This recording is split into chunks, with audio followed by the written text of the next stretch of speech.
Hello, everybody. Good morning, good afternoon, good evening.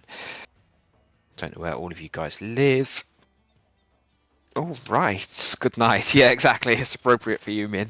Ha ha ha. We'll be going in about 5 minutes, so you guys still have some minutes to prepare, stretch your legs, grab a drink, make sure you're happy, healthy, and ready to go, because that's super, super important. So we will attempt to go in on the hour. So if you do step up or move away, just make sure you're back by the hour, please, or just let somebody know. That would be absolutely fantastic. If you need any final guidance on your holster, your cache, anything like that, feel free to post screenshots in the thread. We are very happy to help one-to-one with those. You can also ask in your party chat if you think that chat's a bit overloaded, which sometimes it is. That's also perfectly fine. Every party has at least one veteran who would be very happy to help you with your holsters. Freya, did I just hear a cat in your background? Yes, my cat came in and she heard me talking and decided that was a time to talk at me as well. You can probably hear her a little bit now. Every time I turn towards her, she just meows. You know what this means, Vega? Hmm? We need cat pics. You need cat pics, okay. Mm-hmm. Yeah, come on. Oh, God.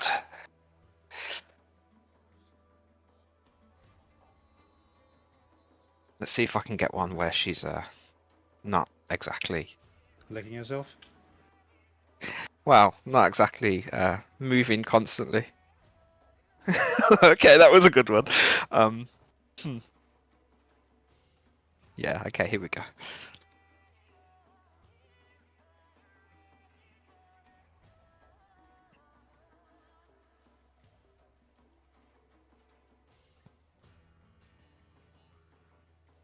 I'll put it in the thread.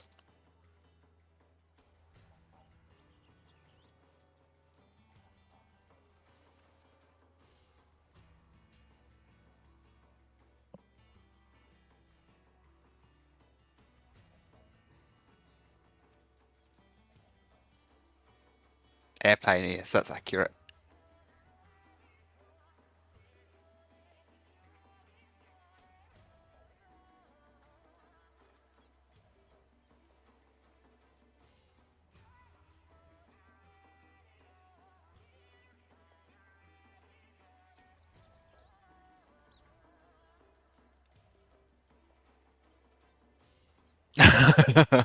We have more cats.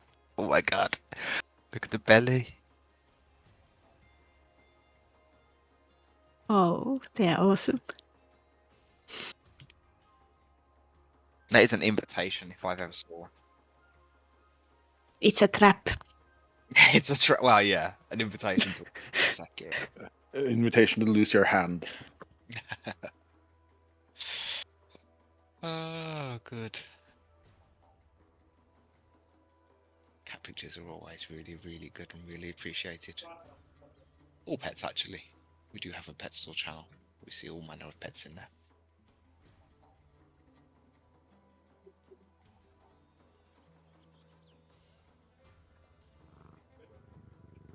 Right, what time of the day is it?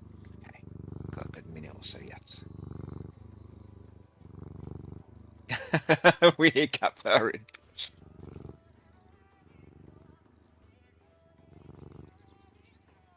It's not mine, it's not mine.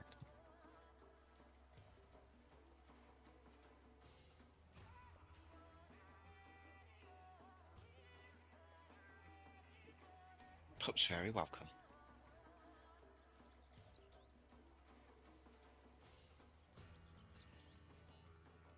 Oh, the animal pictures. I love this. Turns out we're not going to visit the Queen, we're going on a tour of the zoo.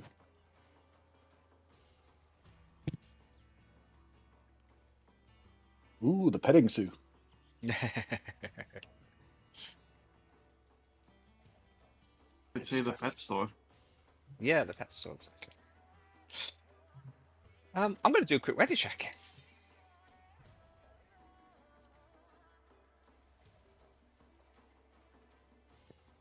And if you tapped out of the game, just tab in if you're ready and hit yes. And once all 48 are ready, we will go inside. So make sure you're on the job that you intend to complete DRS in. Now I'll go talk to the troubled gentleman.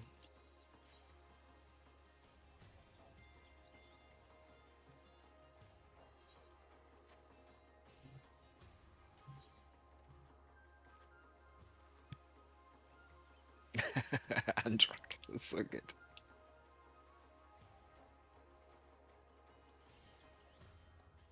All right, we are inside. We are inside. Feel free to watch the cutscene. It's very similar to the one in DRN, or the same. I cannot remember. I know one of them differs slightly. So, but once It's we are different. inside, there we go. This is the one that's different then. Once we are inside, activate a resistance re-raiser. You only need to activate one for now, and activate your pure essence of the X. Pure essence of the Indomitable, Divine, Feed Hunter, Duelist. Never remember the castle one. And then slot in your 2 actions that you need from the start. If he's ranged, you will need Font of Power and Perception at the very start, please. Elder, there we go. It doesn't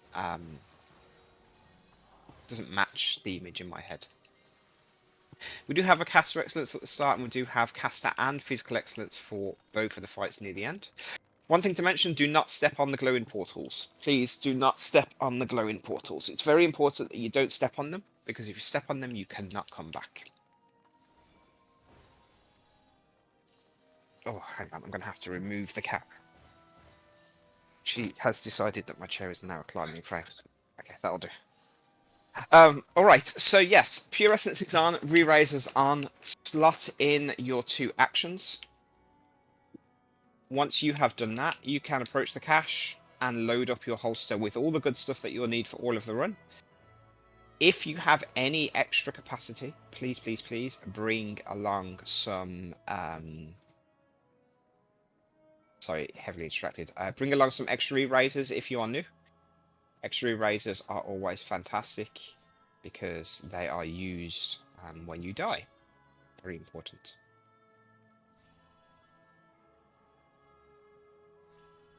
Very, very important.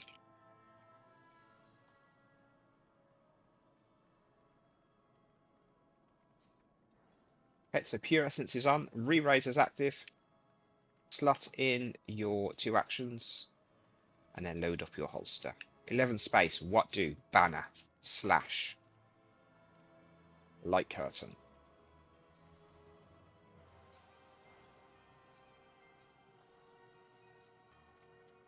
"11 curtains it is, that'll do."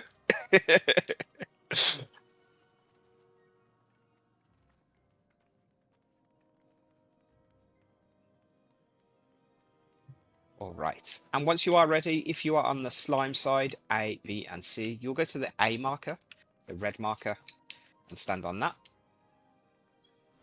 And if you are on the golem side, D, E, or F, you will go stand on the D purple marker. Very important.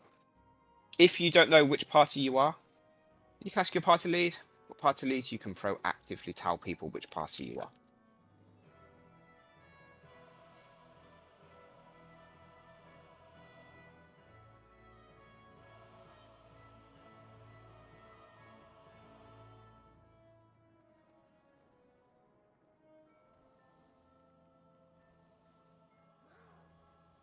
Okay.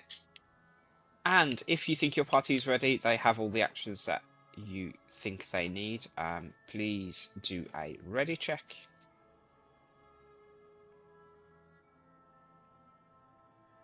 Cycling through mine.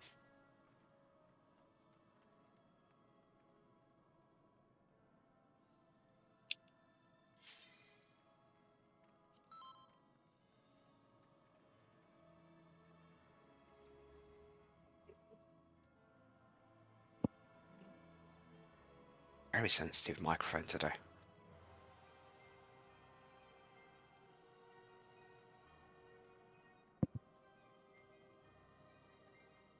And of course, if you have any questions, you can ask in Say Party, yell, shout, voice chat. Any of those is perfectly fine.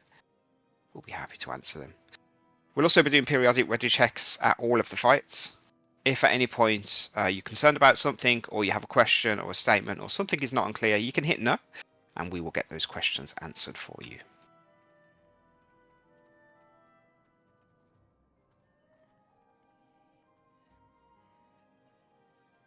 Okay, I think all the parties look great.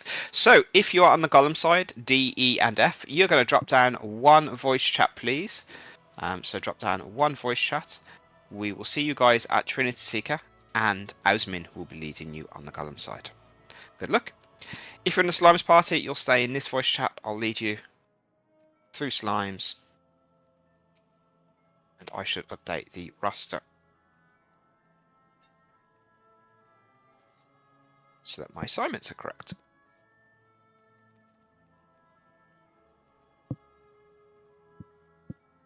Alright, how many do we have? We've got 2 more people who need to swap down one voice chat. So again, if you are in a Golems group, you'll be dropping down one voice chat. Perfect, 24-24, fantastic. Okay, then let's head over to Slimes. I'll drop some different waymarks.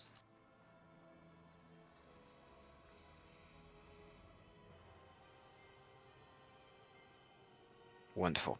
Physical range, I'm going to put a triangle above my head. I would like you to please come and stand on me, right next to this pillar. So the physical ranged will please come and stand on me. I believe I'm expecting one more.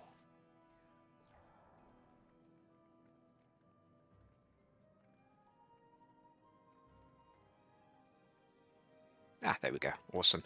Okay, so you want to get as close to this pillar as possible. You can see how close I am. And I would like you to use perception. And let me know, did it sense the trap nearby? Nothing. Alright, we're going to go to the complete opposite side.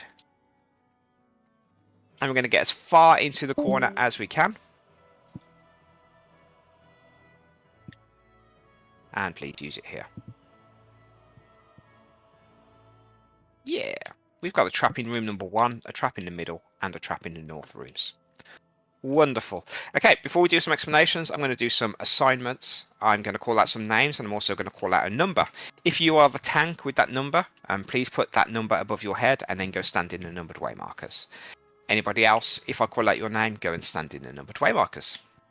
In room 1, please, we are going to have Helios and Nymea, along with Kira, Halis, and Sis. So that's room number 1. Helios, Nymea, Kira, Halis, and Sis. Sis and Real. I can't do that name. It breaks my brain. I'm sorry. Room number 2, we're going to have Zeph, Hichu. Wow, goated room. Jesus. Minerva, Isabella, and Yumin. Wonderful. Room number 3 is going to be Favna, Rukia, Heladir, Thalia, Angarad. Room number 4 is going to be Androck, Neko, Ruby, Saya, and Riku. Room number 4. On the north will be me and Tyube, and south will be Alex and Alia. Alright, so that should be pretty much all of the assignments. Everybody looks to be in the correct place. Tanks, you can all turn your tank stances on. Every single tank will need their tank stance on for this. Fantastic. Physical range. Can I get you to all use perception just so I can see what rooms you're currently in? Just need to use it one time. Wonderful. That's absolutely perfect. Look at that. It's just, it works. So, in the rooms that you're assigned, you're going to go search for those traps. So, Halis, when we open the door, you'll go into room number 1, stand at the entrance, and use your perception. Wait 1 GCD. If the trap doesn't appear, go and stand on the green pad, and then use your perception. That will make the trap appear for you. Okay?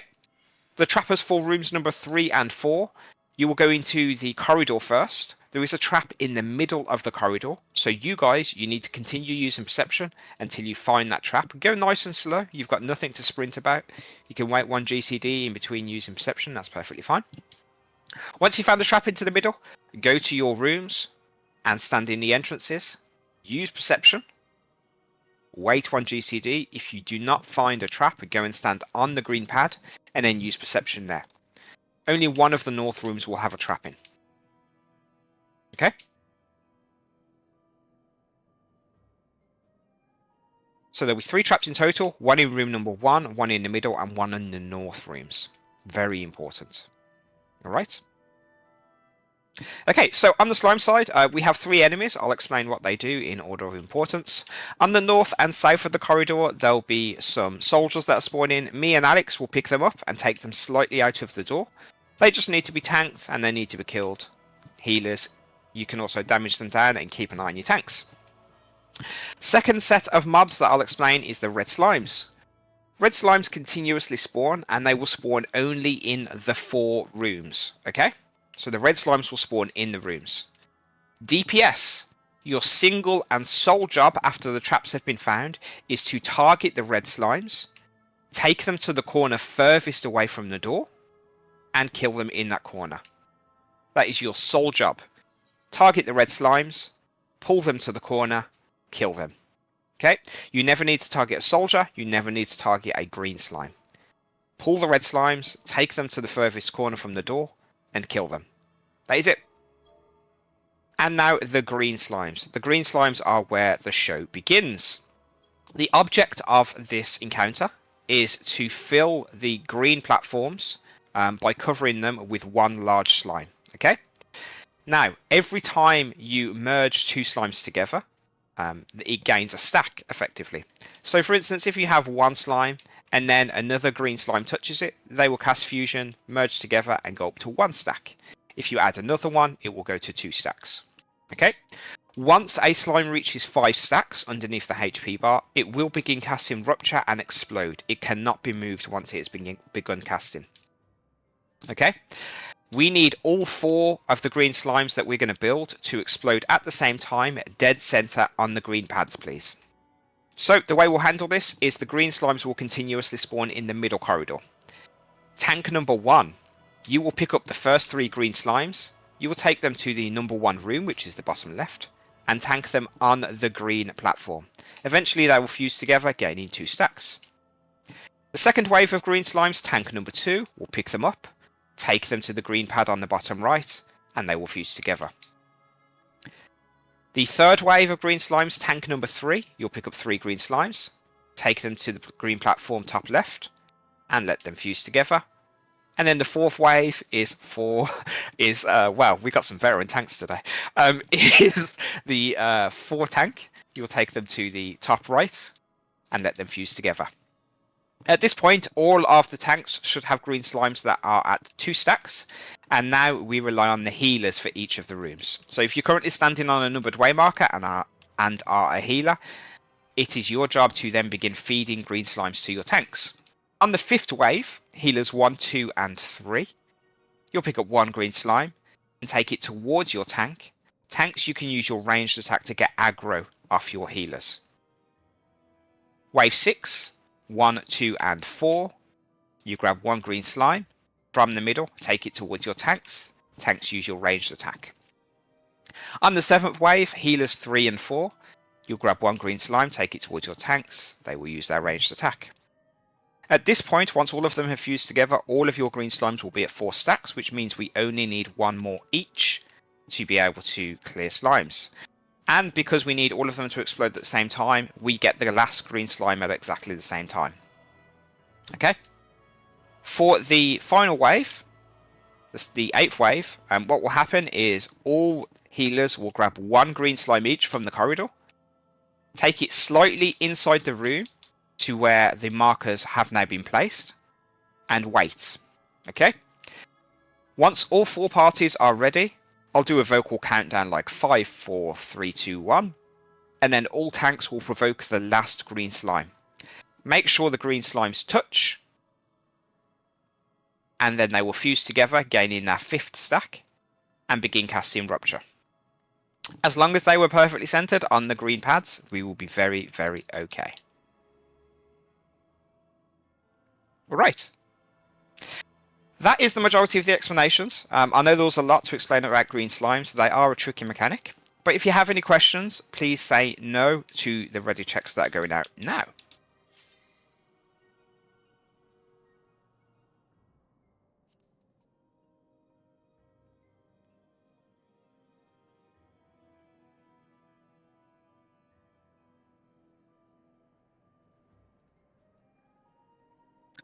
Question in my party for the healers: do I need to pick up a green slime? Nope. You need to keep me alive and kill the soldiers north and south, please.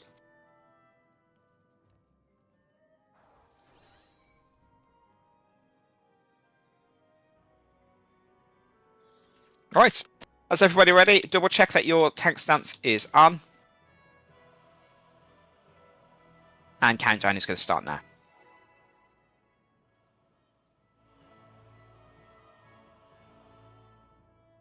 There'll be full call outs for this as well, so just listen to the voice, stay calm, you'll be A-okay.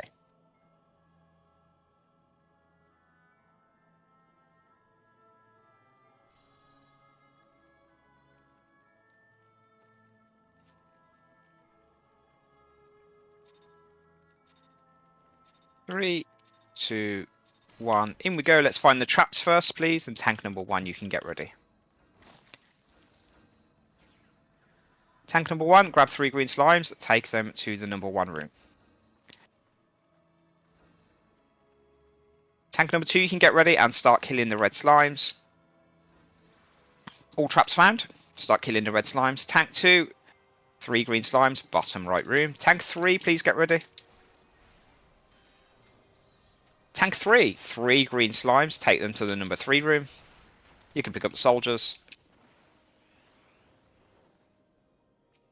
Tank number 4, please get ready.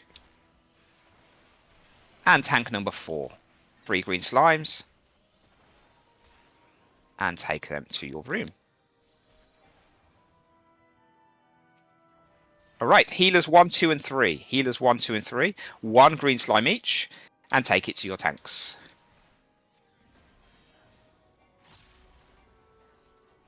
The next wave will be healers 1, 2, and 4. 1 green slime each. Take it to your tanks. Keep killing the red slimes. You're doing a great job there.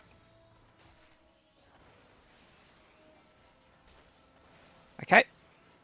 And healers 3 and 4. 1 green slime. I think we've had 1 wander in.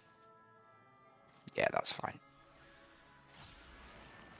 Okay, aside from room 2, all of the healers can now grab the last green slime and take it to the number in their room. I think room number 2 already has 1, I'm not too sure. We do. Perfect. Alright, so all healers should have 1 green slime in the room. Looks great. Okay, tanks, get ready to provoke. We're going to provoke in 5, 4, 3, 2, 1. Provoke the last green slime now. Make sure they touch. Small and large need to touch. We're looking great. Okay, we're going to head out the rooms and we're going to go all the way north. Head out of the rooms, dodge the traps, don't pick up the green slimes. We're going all the way north. Once we exit out of the corridor, we go right. You can follow the mass of people, and if somebody is stuck behind, please use rescue on them.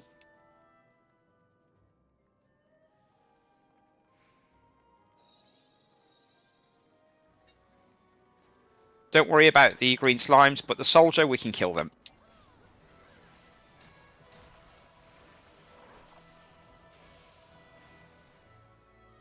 Wonderful. That's it. Slimes is done. We can now head towards Trinity Seeker. There are no deaths. Make sure to pick up your 2 loot boxes on the way. Congratulations.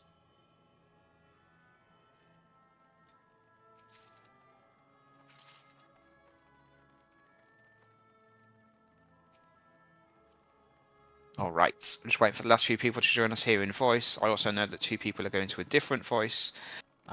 Do feel free to do that. That's perfectly fine. There's nothing special to mention. Okay.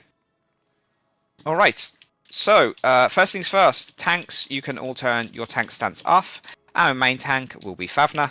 And Favna, if you could put the danger Dorito above your head, that would be great. Perfect, thank you so much. All right, so here we are at Trinity Seeker. I'm going to explain a few things about the instance before I start explaining Trinity Seeker. One thing to note is that it's likely you'll die in this instance. That's perfectly fine, that's perfectly acceptable. The easiest way to handle death when you die is to rely on your re-raiser, okay? Your re-raiser, you can see that you've got a buff. It's about 2 hours at the moment. That has a 70% chance of raising you. So keep that in mind, 70% chance. If it doesn't raise you though, fear not. We have lots and lots of healers with us today, and they have the Pure Essence of the Divine active, and they have Lost Arise slotted in. This means that you can cast Lost Arise on somebody who is dead with an attempt to get them up. It is a small percentage, so keep using it if they don't get up. That is perfectly fine, just keep using it. But please put your own safety first, make sure you can do the mechanic and that you're in a safe space to be able to arise people.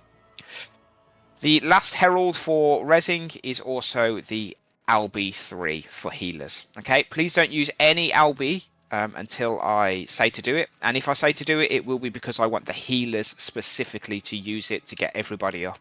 And it will be at the very, very last moment. Okay. So that is how we will handle death. Physical range that had perception slotted at slimes and golems. You can now slot that perception away. You want Lost Font of Power. And you want to have Lost Dervish paired with it. Oh wow, that was a really bad autocomplete. That's terrible. So, physical range, Lost Font of Power, and Lost Dervish, please. I'll now talk through some of the damage actions. Tanks, melees, and physical range, you have Lost Font of Power. As soon as we pull the boss, just press it. And then press it every 2 minutes when it comes off cooldown. It's free damage. Casters, Lost Font of Magic, same idea. Use it when we pull the boss, use it during your burst every 2 minutes, but it will drain your MP, so please use ether kits. Very, very important. We also have some people using Banner of Honored Sacrifice. Please pair it with your Lost Font of Power for maximum damage output. And we have physical range with Dervish. You can either choose to use it on the 2-minute burst windows and pair it with your Lost Font of Power, or you can just use it when it comes off cooldown, whichever is more comfortable for you. Okay. Super important last damage action is Cure 4. Casters, you'll notice that you have Lost Cure 4 equipped. Congratulations, you have been promoted to a healer.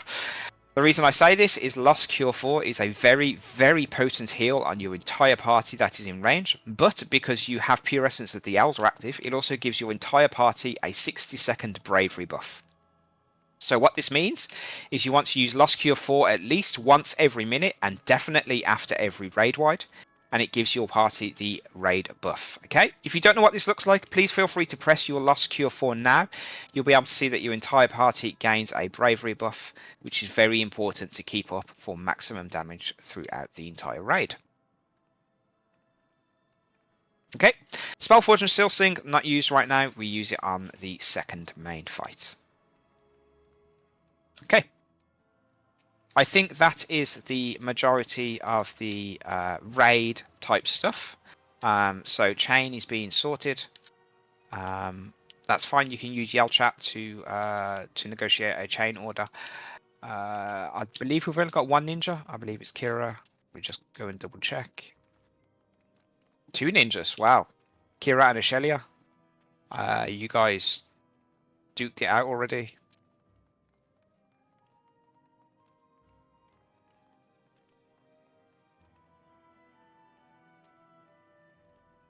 Three scholars. If you can't decide a scholar order, then we'll just like go through the roster. But it seems like it's yeah, perfect. It's being worked out.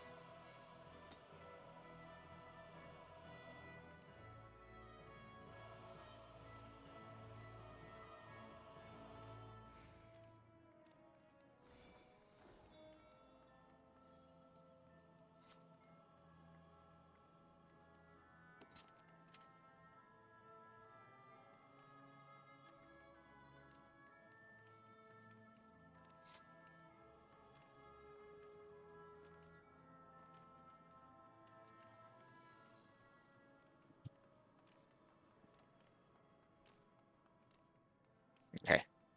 We do have somebody quickly rebooting as well, so when they are back, we will of course go. Any questions, any statements? What's important to note as well is now is also a great time to eat food. Food is particularly potent and particularly good in here because the extra HP is great on later bosses, and in the earlier bosses, the extra stats on 48 people is a substantial damage increase.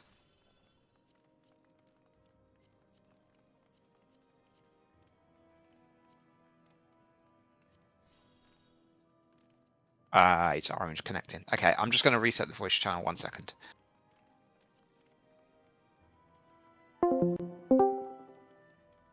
Because we have so many people from so many countries that have different routes into Discord, it's very difficult to balance the voice channels.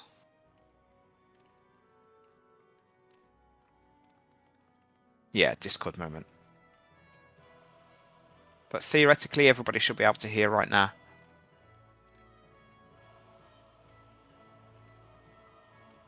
Wonderful.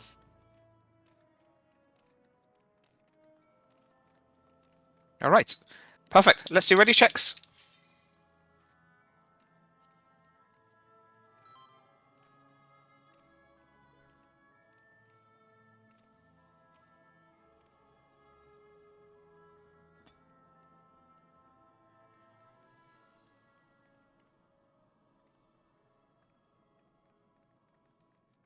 Okay, Slimes 1, Slimes 2, Slimes 3 is ready.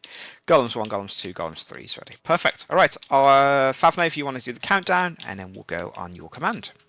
Yeah, 46. Don't worry about that, Androck. That's 2 people testing Corvettes. Thank you for pointing it out.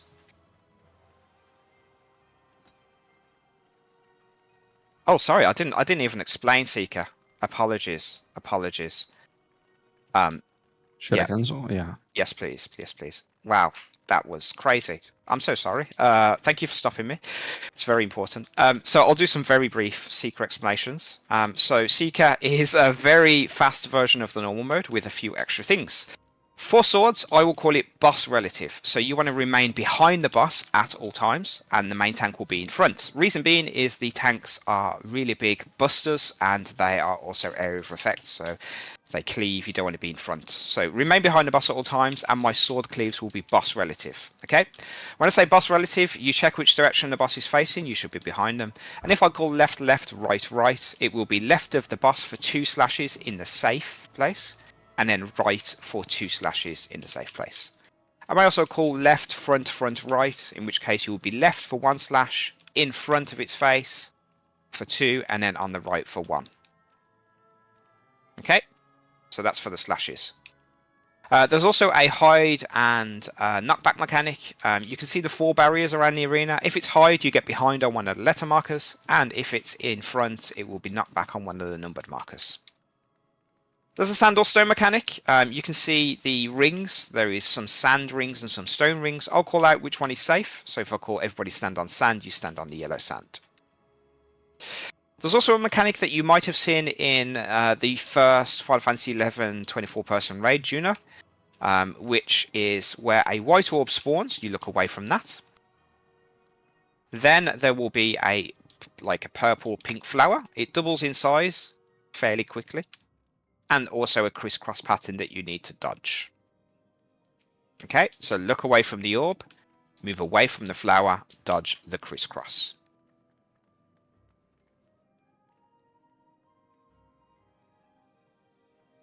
Anything else super important? I don't think so. Everything else can be called out on the fly.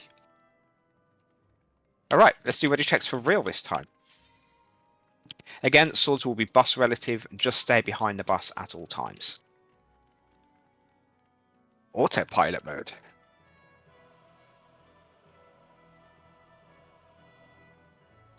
Can you imagine that? Just send it. Just send it. Boss is dead in the second GCD.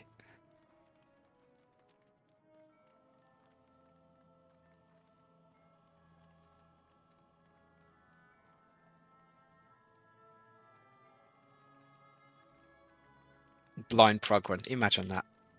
Okay, let's have a scroll. So Slimes 1, 2, 3, Golems 3, Golems 2, Golems 1. Yeah, safety. Helios, you're nice and tall. Are you okay doing that? Thank you. Wonderful. And now we can start the countdown for real. Yeah, we'll do Min then. We'll do Min, just in case you need to take over Helios.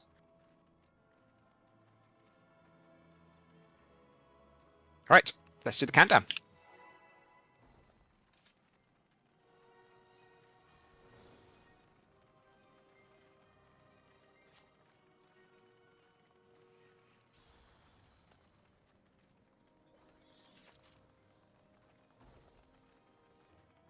Casters, you can use Cure 4 on your party now. Please give everybody the bravery buff for the opener. Eat some food. 3, 2, 1, and away we go. Wonderful. Okay, first up, raid wide. Don't worry too much about MIP for this. Alright, then get nice and close. We'll do swords next.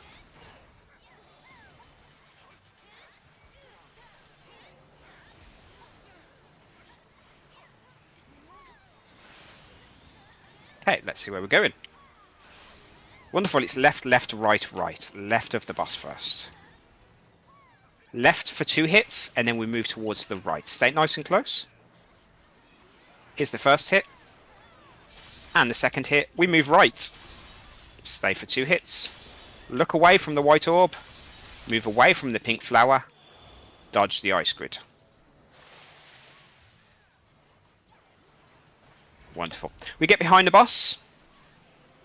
Get behind the boss, where the plus marker is. Make sure you're behind the boss, please. There is a tank buster coming up next. This will be the invuln.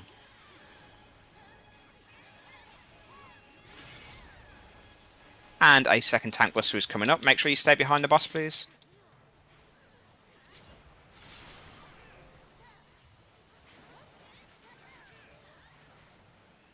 Wonderful. The boss will teleport into the middle soon, and we'll also see chains.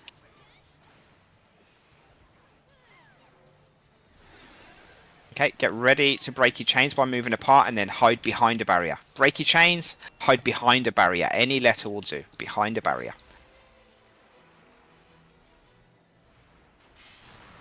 Okay, we get nice and close.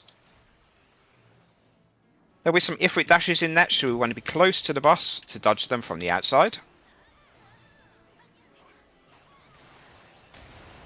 Okay, we start near 3. And then we go behind on Delta. Behind on Delta. Stay on Delta when you reach it. Alright. Dashing towards the boss. Everybody stack up. Everybody stack up, even the main tank, please. Alright, wonderful. Heal up, use Cure 4. Make sure you've got Cure 4 up in your party. And if you haven't used your font yet, please use that. Alright. Next will be the sand or stone. But before we do that, we need to dodge some lines. Okay, everybody on stone. Everybody on the stone. Intercardinal from the boss. Number 4 is safe. Number 2 is safe. Intercardinal from the boss. Number 4 is safe. Number 2 is safe. Okay. Wonderful. There'll be some more Ifrit dashes next.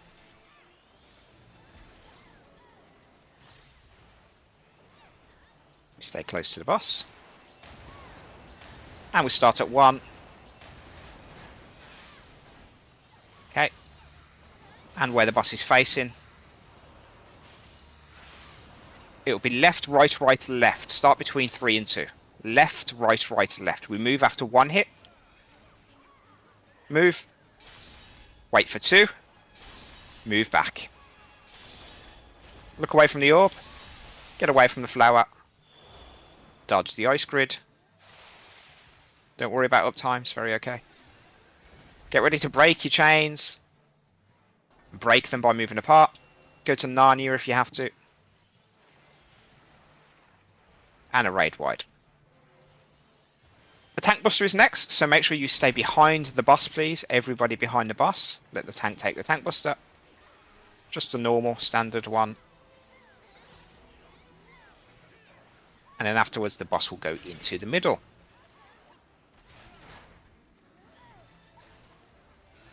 We'll have swords next with sand or stone. Okay, it's slightly crooked, but behind the boss, we start on the left for 2 hits. Left for 2 hits, then move right. Everybody on stone. Inside is stone. Everybody on stone. 2 hits. There's 1. There's 2, move right. everybody on sand. Okay, bonus round, sand or stone. Everybody on sand. Everybody on sand. We're going to look away from the orb. Move away from the flower. Dodge the ice grid. Boss is dead. Wonderful. Fantastic. Great job, everybody. There are traps ahead. Please do not go ahead. Please do not go ahead. There are traps ahead. Every single time I was about to mention, we've got some dead people. Please get them up. They were up. So, healers, you're doing a fantastic job. All right, we're going to let our duelist find all 6 traps, please.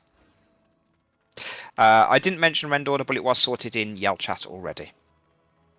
We are going towards the right. We are going towards the right. There are 6 traps in total, so please be very, very careful. Let Lunao find all 6 traps. And if you're in Lunao's party, please stay behind to give them some buffs for the duel. Okay, and I'm also going to provide some callouts for Lunao. Is there somebody who would like to give the Dahu callouts a go? Hello. Unless someone else wants them. Oh, you can go for it, Min. You were first to respond. So awesome. Right. Thank you so much. I'm going to dip down one voice chat with Luna, and yeah, I'll see you guys on the other side. Yep, see ya. So, hello. Welcome to Dahu, with the first of the trash bosses, as we call them. He doesn't really do much, it's a bunch of AoEs to dodge. The 3 main things I'm going to explain are, first, the side cleaves. He will cleave one side of him, it's pretty big. You can dodge it, and you can dodge it by either outranging it as a ranged, or you can just be on the safe side. Once it goes off, you want to move into it because he'll hit the other side. So either hits left then right, or like right then left. The second mechanic is going to be the Spit Flame. 4 random people are going to get numbers on their head. 1, 2, 3, and 4. These are dots like Limit Cut from T if you've done that. They're probably in some alliance raid, I can't remember. If you get these, you want to go out towards the same numbered marker. So if you have the number 1, you want to go to number 1, 2 to 2, and so on. And you want to hit the line near those markers. If you can't make it to your marker, just go out directly from the center and hit any line that you see. It doesn't have to be the one near the number markers, just as long as you don't stack with someone else. That really summarizes most of Dahu, because the rest of it is just dodging stuff. We can start doing ready checks.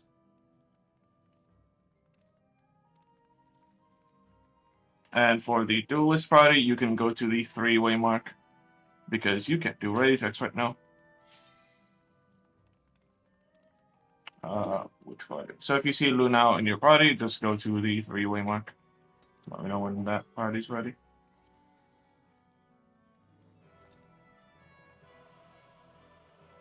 Line 1, 2, golems 2 and 3. Slimes 3 and golems 1. Waiting on you.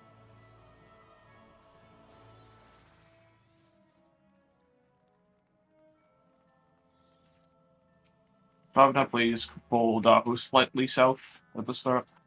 Just so it's a slightly south for the dash.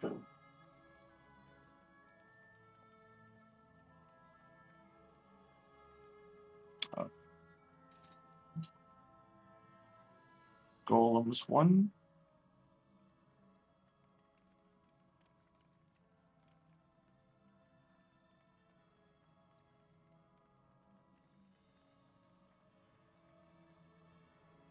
Are they inside the arena, Han? Okay. If you're in Golems 1, if you're in Haname's group, if you have someone that is currently not here, if you just look at the party list I grayed out, please move to the 3-way mark. Where people are jumping.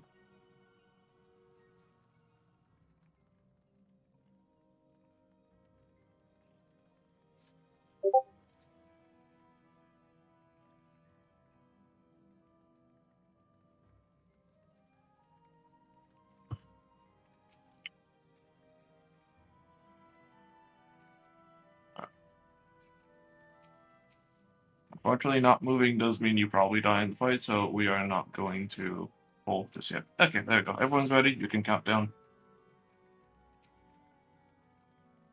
There we go. It's in chat.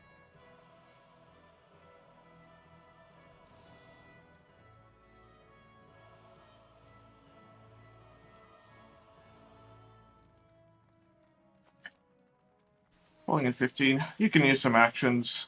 Doesn't really matter. This boss dies anyway.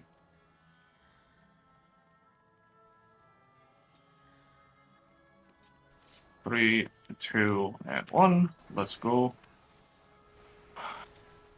Range, you can stay a bit out. There's gonna be a bunch of AoEs to dodge. Just make some room for melee.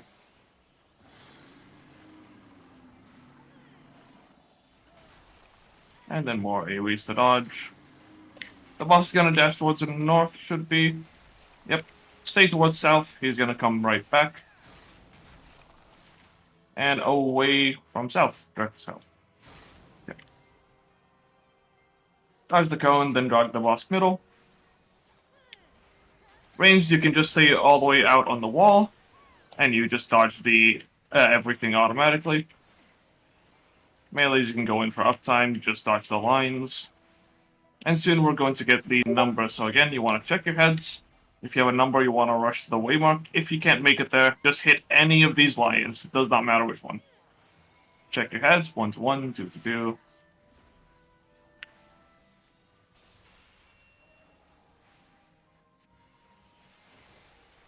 Alright, and the side cleaves are next. Dodge the cleave, and get ready to move into it. Go now. Head towards the middle, find any safe spot towards the wall, and get knocked into it.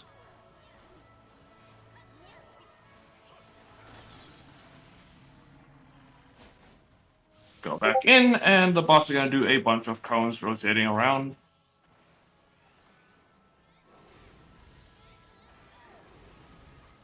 Once you're past the plus, you are safe. There you go. And just kill the boss. There's gonna be some ads. Yeah, we're in range. Just keep Plavna alive and hit the boss. Well, healers keep Plavna alive, everyone else hit the boss, kill it.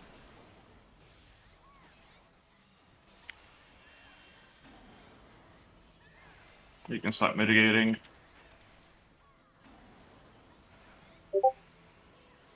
And probably invul about now. Because they're gonna start getting damage ups. Yeah, there we go. Alright. This is your one and only reminder. Check your inventory. If you don't have the foot plating, you miss the chested seeker, and you can go back to it. If you don't go now, you don't get it ever.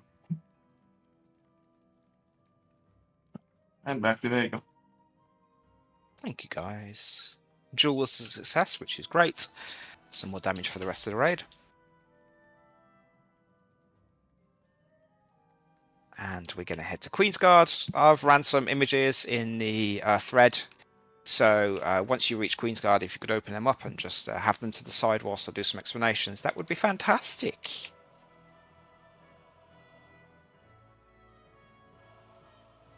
I'm also looking for a volunteer tank 2 for Queensguard. If there's no volunteers, I'll do it. That's fine.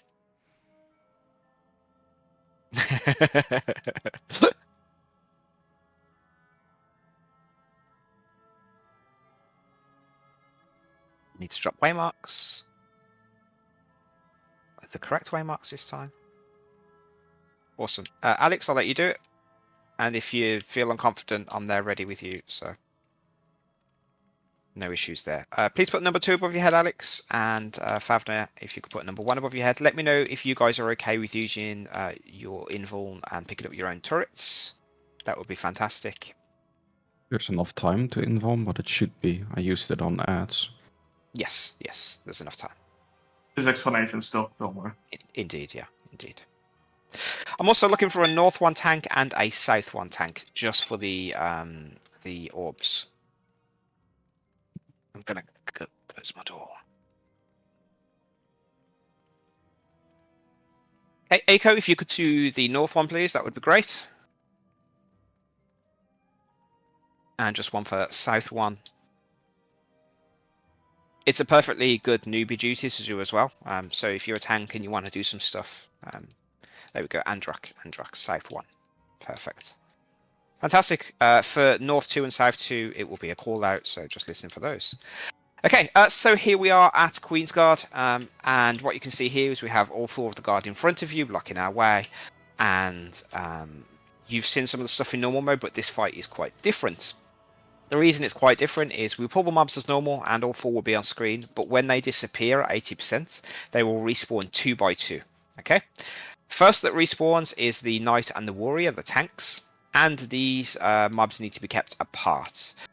Tanks that are tanking, if you could work out whether you want to tank the Knight and the Warrior, and that would be, there we go, wonderful, that's happening.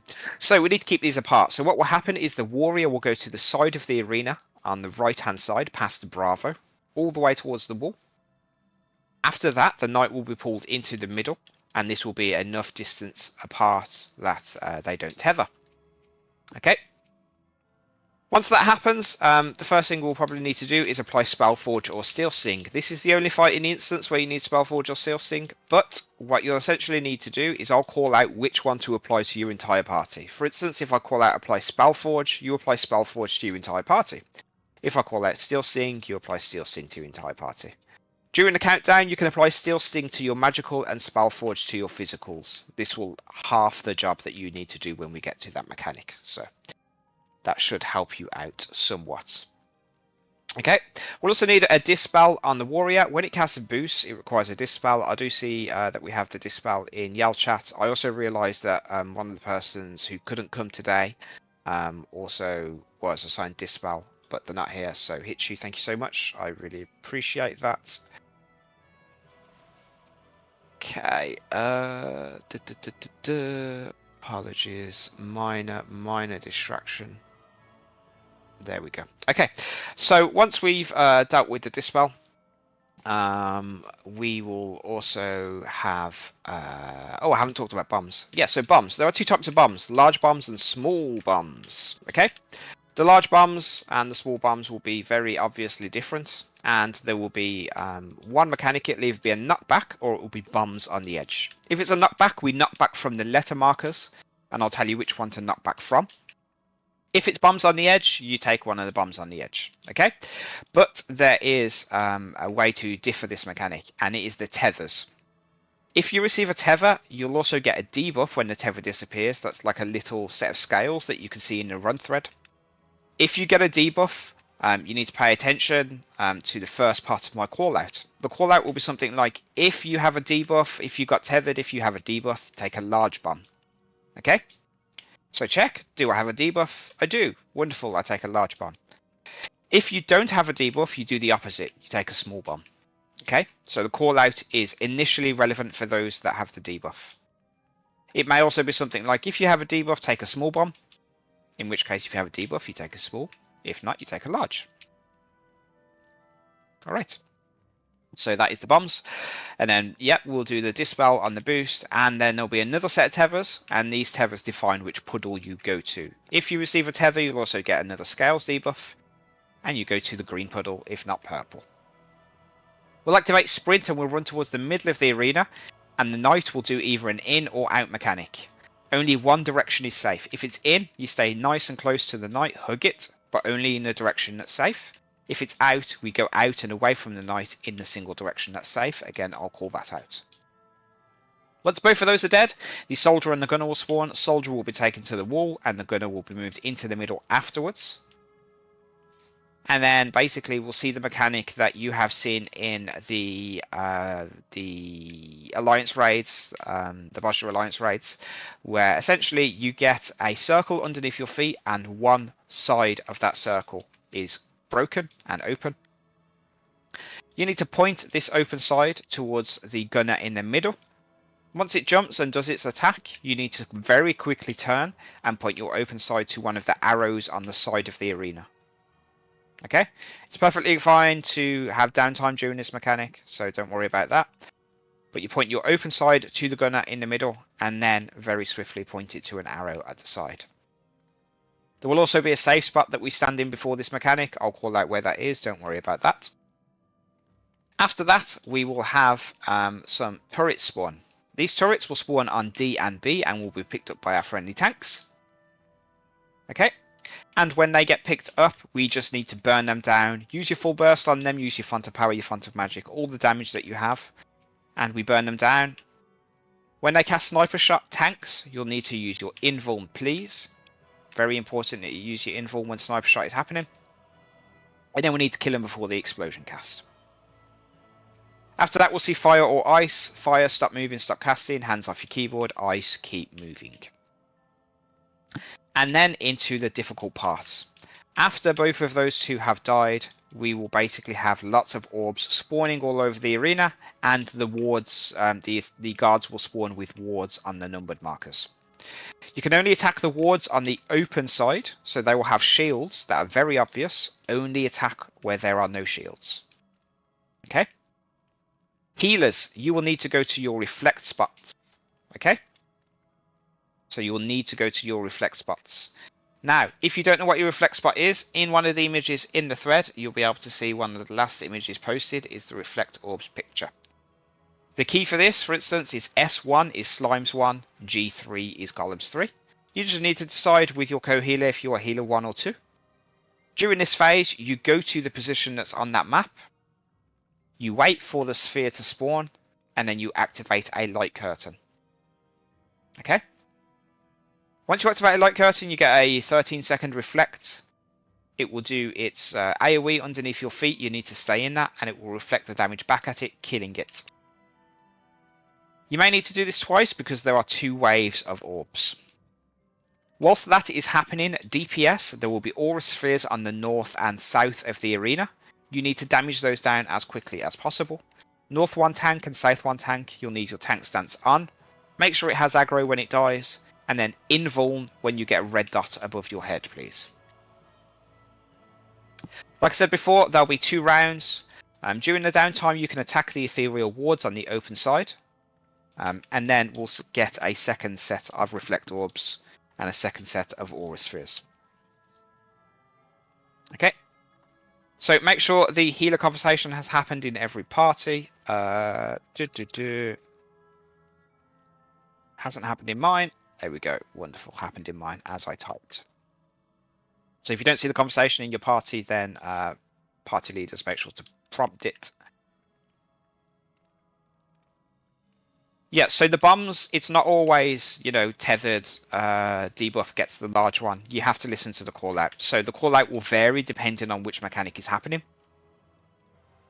The call out can be something like tethered, take a large bomb, or tethered, take a small bomb. And if you're not tethered, you do the opposite of what I tell you.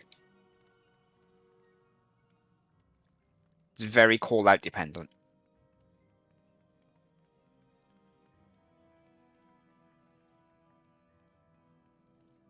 All right. If the reflect orb conversations have happened, party leaders, please do ready checks. And scrolling up, just to check tank stuff. Favno's taking Knight and Soldier, Alex is taking the Warrior and the Gunner. Absolutely fantastic, and both of you are okay to take your own turrets.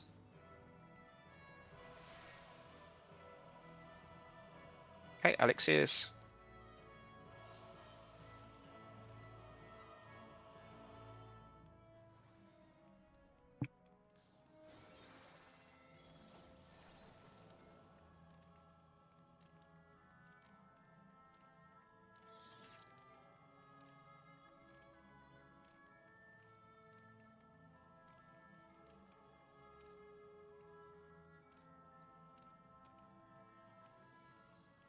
Oh yes, Light Curtain is a GCD.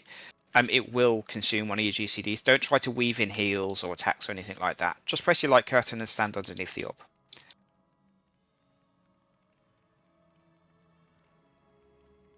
Okay, Slimes 1, 2, and 3 is ready. Golems 2 is ready. Golems 3 is ready. And Golems 1 is ready. Alright, Favna, feel free to do the countdown. Now's a good time to refresh your food. Mine has run out.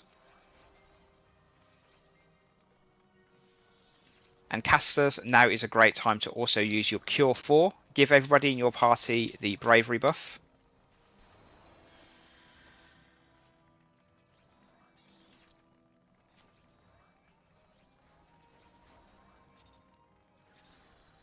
Three, 2, 1. Alright, you can use your AoEs. You can use your AoEs, that's perfectly fine.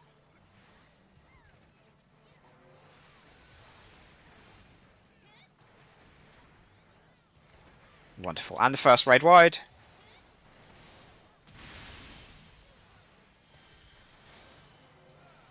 And we won't see the second red wide. Alright, the warrior will go to the side.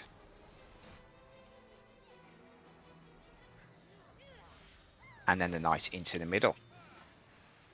And we will be applying Steel Sting to your entire party. Steel Sting to your entire party.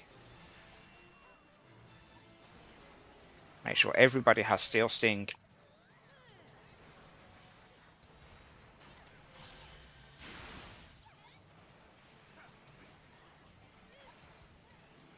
Wonderful. It's going to be bums on the edge.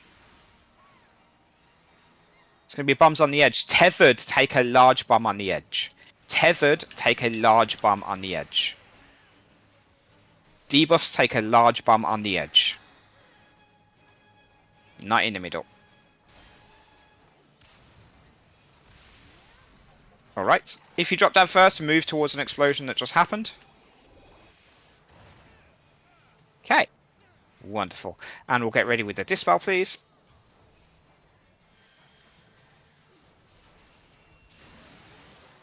Done.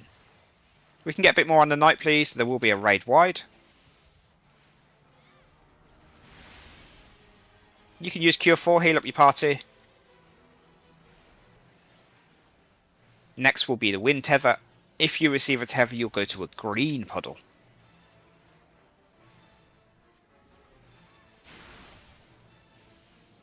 Alright, tethers are out. If you have one, you'll be going to a green puddle. If not, go to a purple. Tethers have now turned into debuffs. Debuffs to green. Everybody else purple. Activate sprint. We're going towards the middle. We're going to be close to the knight. On the south side. Very close on the south side. Dispel on the warrior. No more damage on the knight. No more damage on the knight. Raid wide.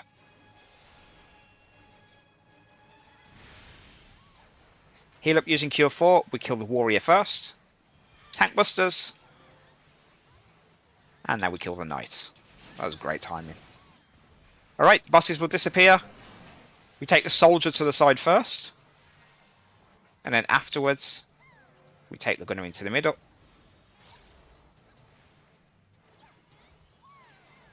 Alright, this is fine for now, but make sure they go to the correct spaces afterwards. They're going to move.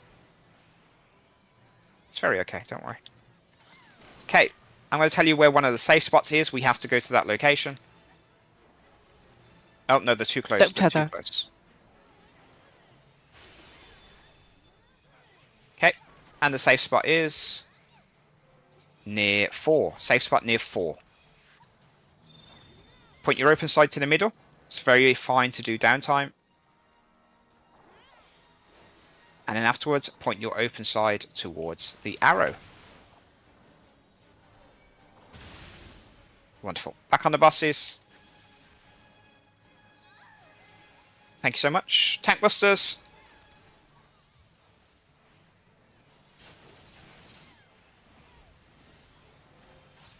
Awesome. Raid wide. Next thing we'll see is the turrets. You can hold your burst. We can use your burst on the turrets instead. We'll spawn in about 20 seconds. Lots of downtime.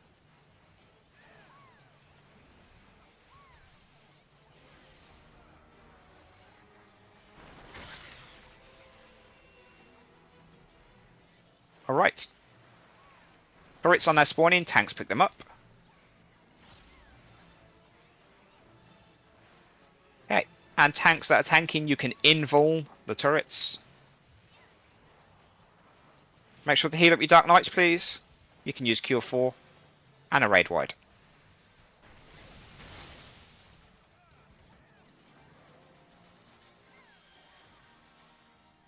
Wonderful. Next is fire or ice. It's ice. Keep moving, keep moving, keep moving. Sorry, casters. Keep moving, keep moving, keep moving, keep moving, keep moving. Awesome, and we're done.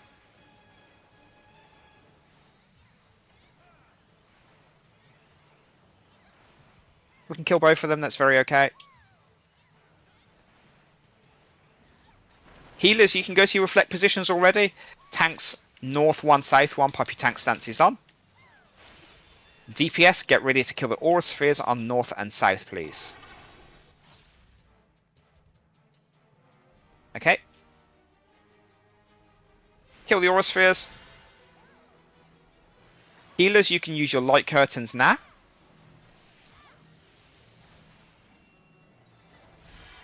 And only attack the wards on the open sides. Every tank can now turn their tank stance on.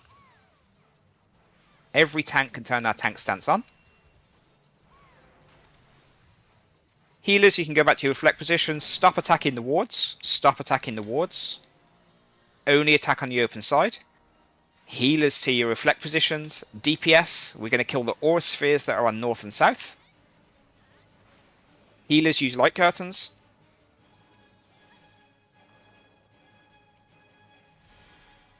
Alright, and only attack on the open side. Awesome, great job. I do believe we have 1 or 2 dead. Let's get them up, please. And there are 2 chests here because our duelist completed the duel. Thank you, Luna. You really need 1 person casting a rise at a time just so you don't burn through your rises. They're up. Fantastic. Alright, if you did die, activate a new resistance re-raiser, please. You only need to activate 1 to get the buff. And it will give you a 70% chance of raising. If at any point you run out of resistance re-raisers, just tell your party leader, we can help you. That was a good guards. Thank you for the quick reactions as well. I do appreciate everybody helping out there. Awesome. And here we are at Phantom. Tanks, you can all turn your tank stances off. You don't need your tank stance anymore. Fav now will be main tanking this one. It's going to be A because it's a Vega run. So keep that in mind. And Ausmin's here as well, so you know it's the double dipping. So keep that important. And no, it wasn't my run last time. It wasn't my run. I did do the call-outs.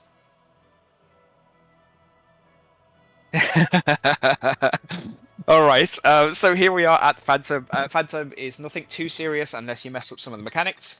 The thing that's most important is that when we pull the boss, a set of mechanics will happen, and one side of the arena, either Alpha or Delta, will have a circle donut thing that you can stand in. And that donut will continuously spawn and move down towards the numbered markers. You need to stay in the donut following it down. And once you reach the numbered markers, stop moving, don't go past the numbered marker. If you go past the numbered marker, you'll walk into the wall, it's instant death. There'll be some movement between the numbered markers, but that's about it. You won't see anything else deeper than that. Can I just confirm that Banish is slotted in? I believe I assigned it to 1 individual. That individual was Oispa. B is for Banish. No, B is for Beauty, Obedience. Sorry, I'll stop.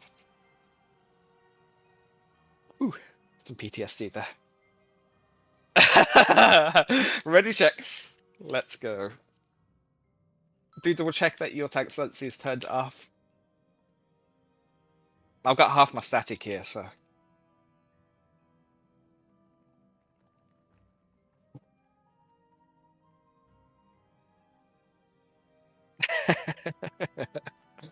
Alright. Slimes 1, Slimes 2, Slimes 3, Golems 1, Golems 2, Golems 3. Everybody's ready. Fafner, feel free to do the countdown.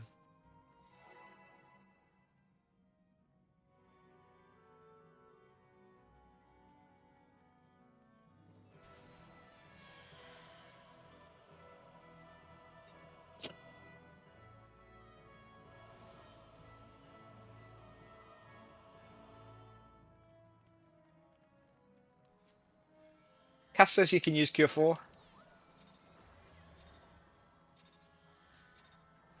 Let's go. Well, some days where it's just better to ignore yell chat. Alright, Healers Casters range, you can already go and bet on which one you think it's going to be. It's going to be Alpha though, so.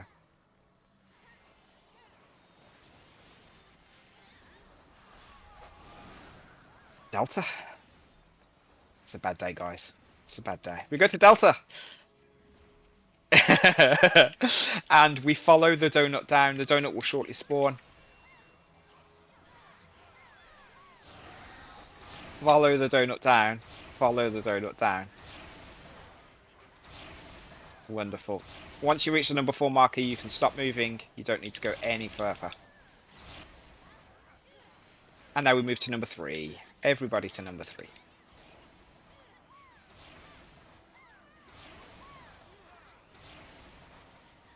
Awesome. We're going to stay here for a short while. I'm going to change my name to Dega.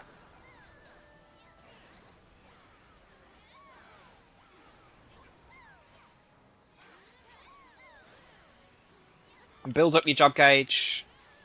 Very important for some jobs. Very important. 1, 2, and we move to number 4. Or not, because the bus is dead. Alright. Oh no, somebody got clipped. Healers, if we could work on... No, they're up. Wonderful. No concerns there. Alright, there are traps ahead, there are traps ahead, there are traps ahead. We have somebody with perception already. Thank you so much. That's delightful. Make sure to not go ahead too fast. There are 2 traps upstairs and 4 traps downstairs. 2 up, 4 down. We've got some No Trust Gang members here.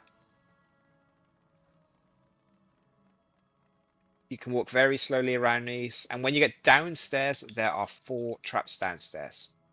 As a point of notice as well, we will be taking a small break in a few moments once we all reach the bus. Explosion around the corner. Nasty.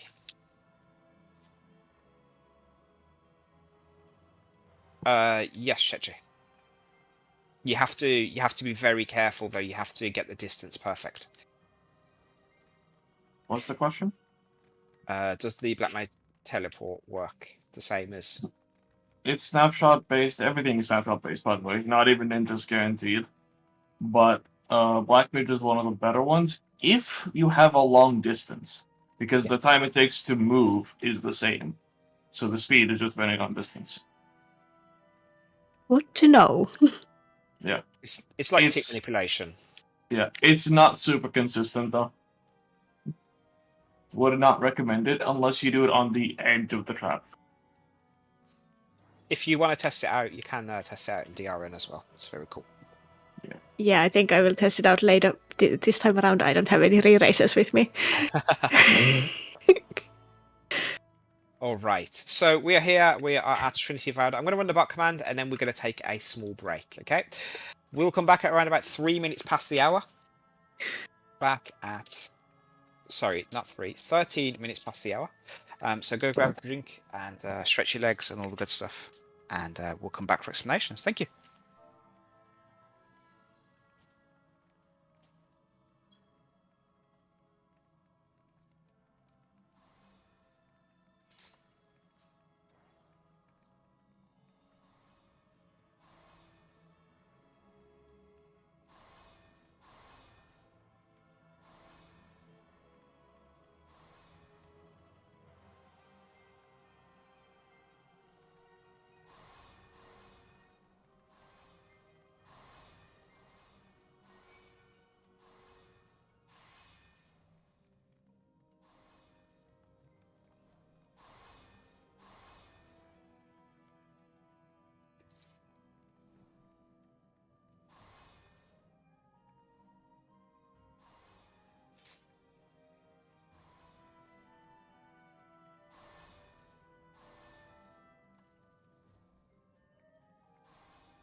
Okay. Now that I found the unmute button. Oh, wow, we're getting more cat attacks. This is delightful. Okay, let's do wakey ready checks. These aren't ready checks to go and pull the bus. These are ready checks for explanations.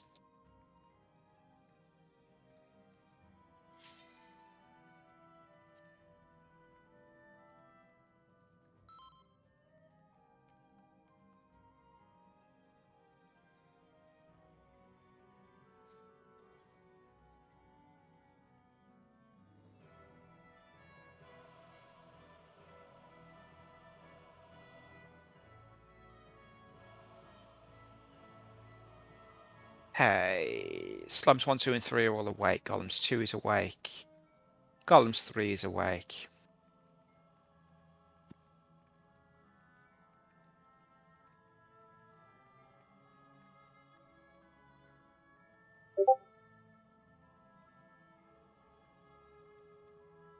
And if Golems 1 you haven't had a ready check because your party leader is still AFK, just do a ready check, let me know in Yell chat, that's fine. I'm mostly concerned about the newbies so that they get the full explanation tour guide experience. Did I miss it then?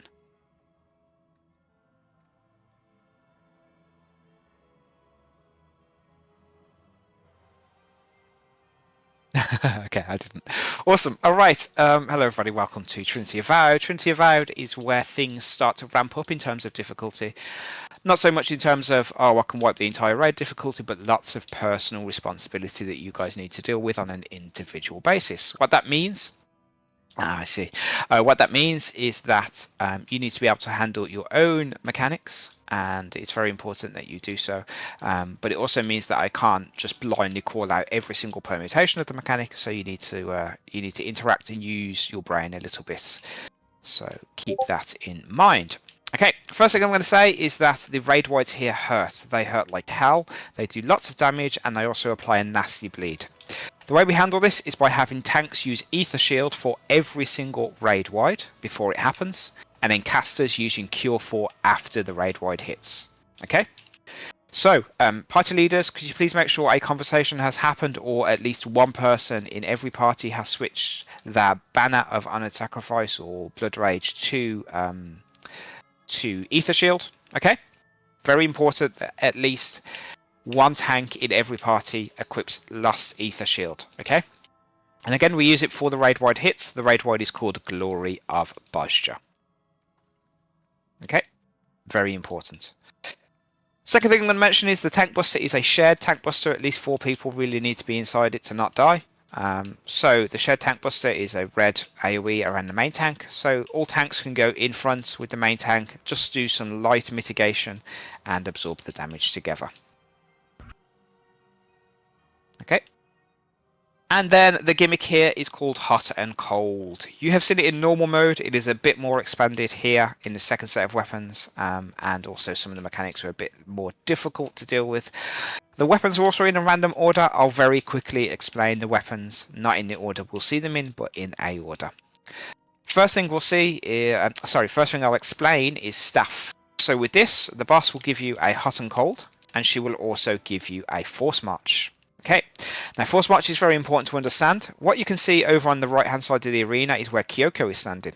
Okay, if you are standing where I am standing on the C marker looking north, and your Force March takes you to the right, it will move you 2 tiles and land you exactly where Kyoko is standing.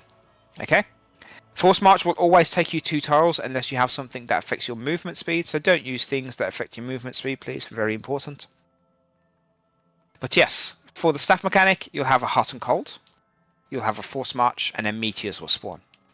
You need to look at your Hot and Cold, and you need to figure out what single meteor you need to get hit by that resolves your Hot and Cold. Now, when I say resolve your Hot and Cold, you need to turn it neutral. For instance, if you have a Hot and Cold that is Hot 2, you would need to get hit by a Cold 2 meteor. That neutralizes it at the end of the mechanic, you survive, we win. Nice and simple. So, the way we handle this, the meteors will spawn will be in the middle of the arena. Find the meteor you need to get hit by, make sure your character is pointing in the correct direction, and Force March to that meteor from the center. Again, takes you 2 tiles, and that's all you need to know. Next thing I'll explain is the sword mechanic. The boss will move between 2 and 3 and she will disappear. Before she disappears though, she'll give you the hot and cold, so you need to look at what you need to get hit by to resolve it. And then when she reappears, she'll reappear with some clones, and each of the clones are untargetable and have a sword in their hand. There are 4 clones in total, and each of them represents one of the 4 elements. I'll call that a safe spot. The safe spot is one of the numbered markers. That safe spot will never get hit by the sword during that cleave. Okay?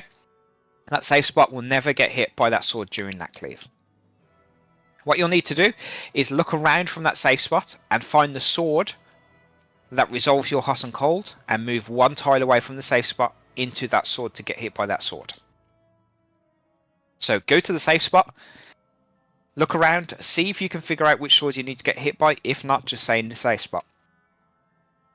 There's 2 opportunities to resolve the swords, so don't worry about getting it on the first try, that's fine. Once the mechanic's over, we'll move on to the next one. Will there be hot 1, hot 2, cold 1 and cold 2 meteors? Yes! Every single mechanic that we see has one of the 4 elements. No, it has all 4 of the elements. You just need to focus on the one you need to get hit by. Okay, the last mechanic I'll explain is bow. Okay, you'll get a force march, will be in the middle of the arena, there'll be a tank buster. Tanks share the tank buster, and we force march to either Bravo or Delta. I'll call out which one we go to. It'll probably be Delta, since that's the one that seems to be tormenting me today, who knows.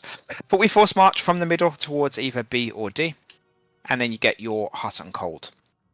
Look at which element you need to get hit by, and then arrows will spawn on the opposite side of the arena.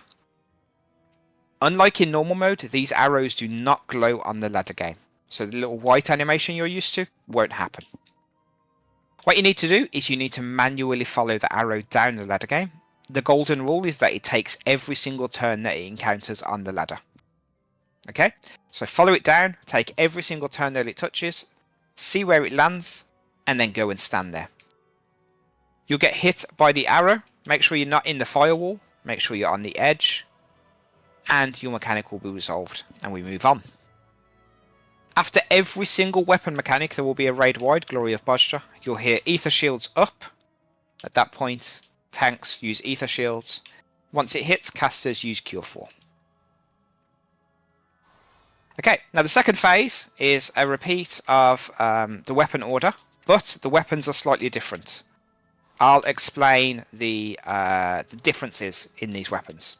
For the staff phase, you won't have a force march, so you can't force march to the corner of the meteor that you need to get hit by. You move manually. And yes, wiggle alert, make sure to move your character. There is a 10-minute kick timer in here. It's invisible. So you manually move to the corner that resolves your hot and cold, but there will also be some line.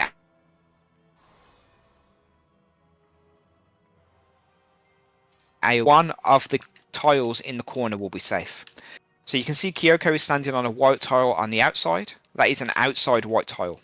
I'm standing on an inside white tile. I may call inside white tile is safe. There you go. Like you cut out that line. Ah, cool. Yeah, so the boss will do a line AoE. There'll be 2 of them across the arena. So keep that in mind. Only 1 tile in each corner will be safe. Okay? So Kyoko is on the outside corner. I'm on the inside corner right now. We have the north-south green, which are the green tiles on the north and south of the arena. And Androck is standing on the east-west green. Okay, so they're on the east-west side of the arena. Only 1 tile in each corner will be safe. If I don't call it out in time or you're not sure which one is safe, look around, see where everybody is jumping. If you see tons of people jumping, that's the safe spot. So just go stand there. Okay, for the sword mechanic, not much is different. The only difference is that you may need to get hit twice, but do not get hit by 2 swords at the same time. If you do, you go into shock and you die. The way I'll explain this is the hot and cold. Oh, I haven't explained elemental brand. Yeah, for the second phase of weapons, you will receive an elemental brand. Very important. The elemental brand can't be adjusted. So what you need to do is adjust your hot and cold by getting hit by one of the mechanics. Make sure your hot and cold is the opposite of the elemental brand. Now, what I was talking about with swords before, when you may need to get hit by 2, she can give you a hot and cold of hot 2 and an elemental brand of hot 1. That would mean that in order to neutralize, you would need to get hit by cold 3. So during the first wave of the swords, you would get hit, for instance, by cold 2, and in the second one, you would get hit by cold 1. So again, you have 2 temperatures to deal with. You just need to neutralize them. For the bow, quite a lot is different. We will no longer force march to Bravo or Delta. We'll sprint after dodging some line AoEs. You'll get a hot and cold, and you'll also get your elemental brand. Figure out what single element resolves your hot and cold and elemental brand. If they are already resolved, when the arrows spawn, look on the other side of the arena and follow down the blank arrow. Just like there was an arrow there, it will just be a blank space, but follow it down just like an arrow was there. Find where your arrow lands and be 2 tiles away from where it lands. Reason being is you have a force march now as well. You will need to force march towards the tile where your arrow lands. You'll get hit by the correct arrow, survive the mechanic, and we move on.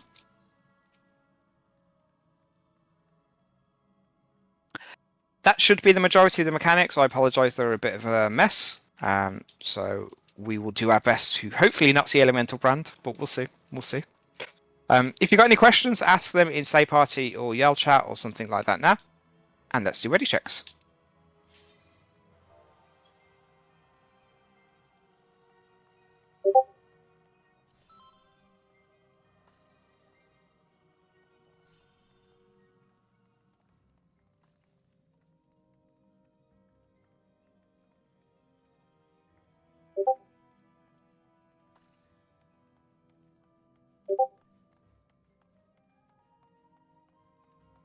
Slimes 1 is ready, Slimes 2 is ready, Slimes 3 is ready.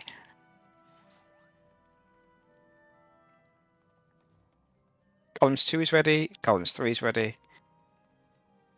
Wonderful. Let's eat some food as well. HP here is super, super important. And Fafner, feel free to count down. Double check that we've got Ether Shield in every group or that conversation has happened.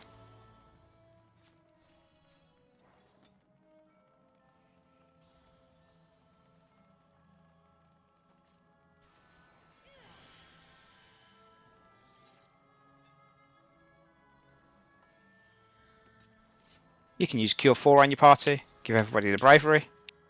3, 2, 1. Awesome. First thing we'll see is a tank buster. Tanks can go in front with light cooldowns. And they will have Ether Shields up. Ether Shields up, mitigation. And casters, you can use Cure 4. Okay, we go in front of the boss on the 3 marker. In front of the boss. In front of the boss. Okay, we can already go behind the boss. Behind. Everybody behind the boss.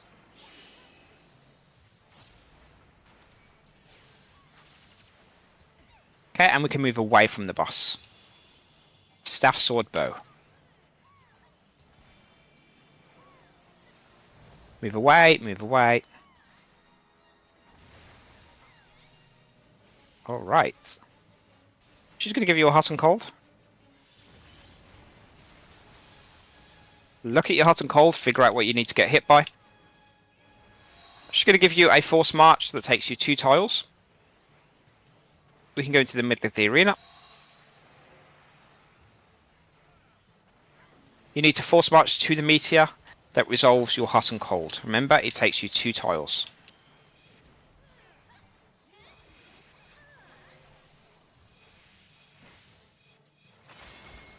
Alright, back on the boss. Point her towards the middle, please.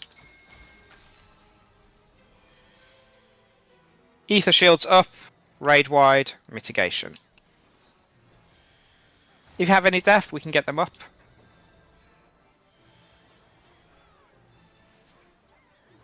And next we'll have sword in front. Everybody in front of the boss.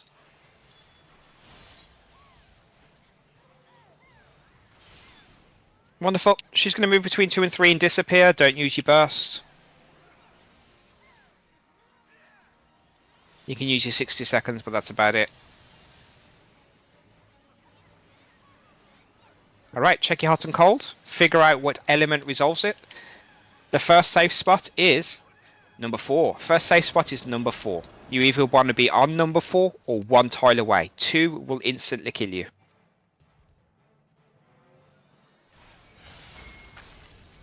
Okay, and the second safe spot is number 1. Second safe spot number 1.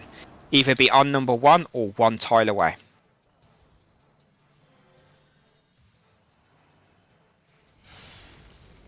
Okay, back on the boss. You can use your burst on her. Ether shields up, raid wide, mitigation.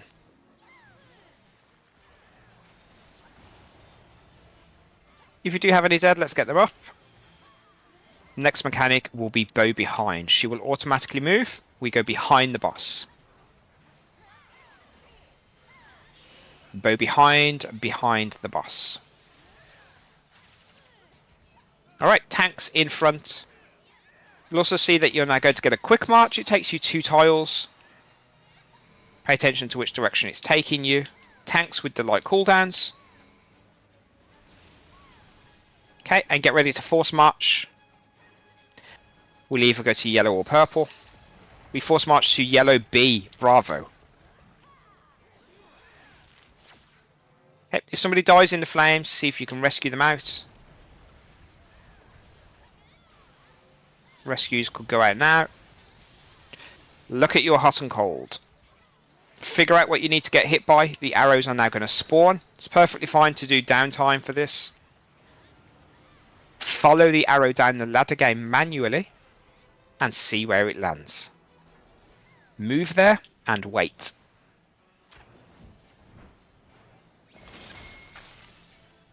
Okay, back into the middle of the arena.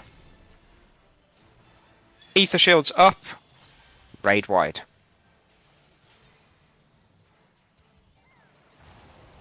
You can use Cure 4, heal up your party.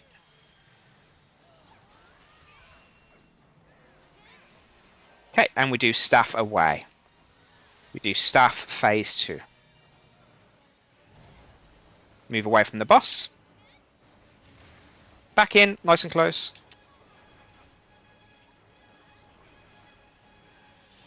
Look at your hot and cold. As well as your hot and cold, she's now also giving you an elemental brand. At the end of the mechanic, they need to be the opposite. Figure out what single element fixes it. Okay. Go towards the meteor that you need to get hit by. And north-south green is safe. North-south green. North-south green.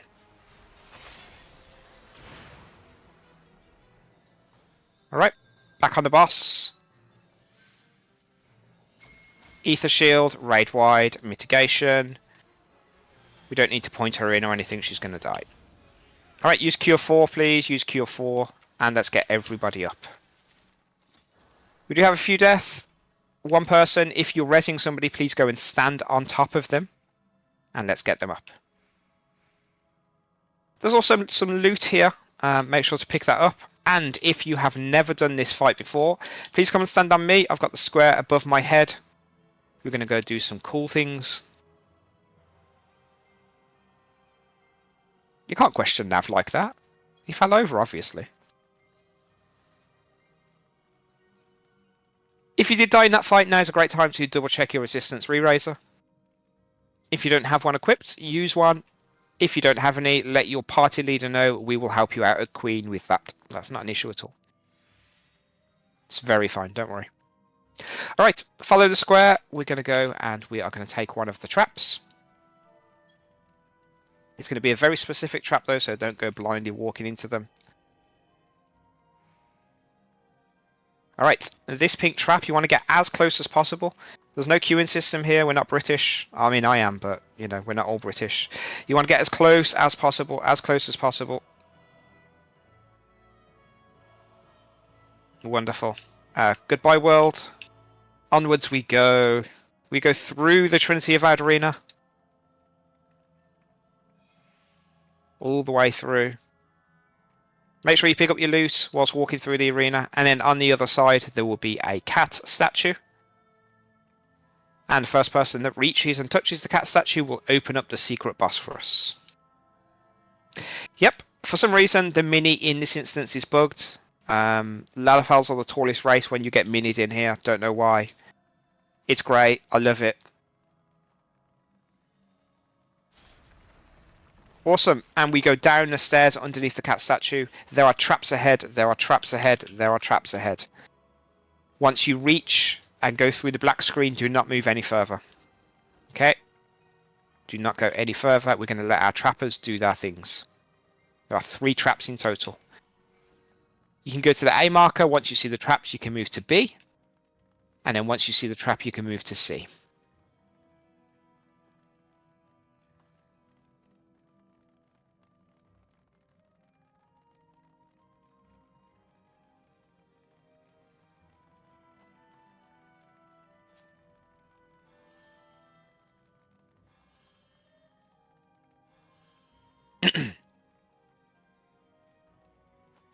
Yeah, Han, you can do your thing. That's fine.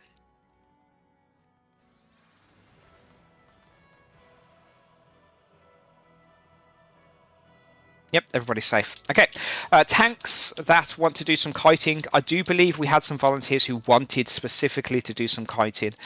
Please come and stand on me. I'm just to the right of the arena. Wonderful. Would you look at that? Specifically looking for tanks, not black mages, not dancers. Specifically tanks who want to kite. Yep, that's fine. You'll be a trapper, AMA.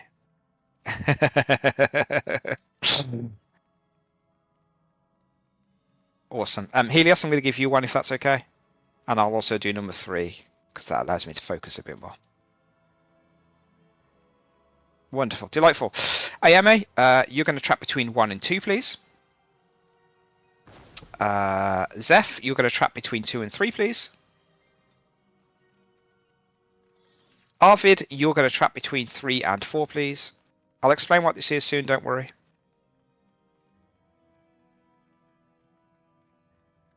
And let's have a look. Could do with one more tank just to come. Skylar. There we go. Skylar, you will be trapping between 4 and 1, please. All right. So I think that is all of the kiting tanks assigned. All of the trapping tanks assigned. That's delightful. You guys can come towards the right just so we can have a little, tank discussion and meeting when we talk about that mechanic. Awesome. So here we are. We are at Steve, also known more officially as Stigmalock Lord. And this boss is not something you would have seen before. Reason being is because this boss is only in this version of Deliberate Majune.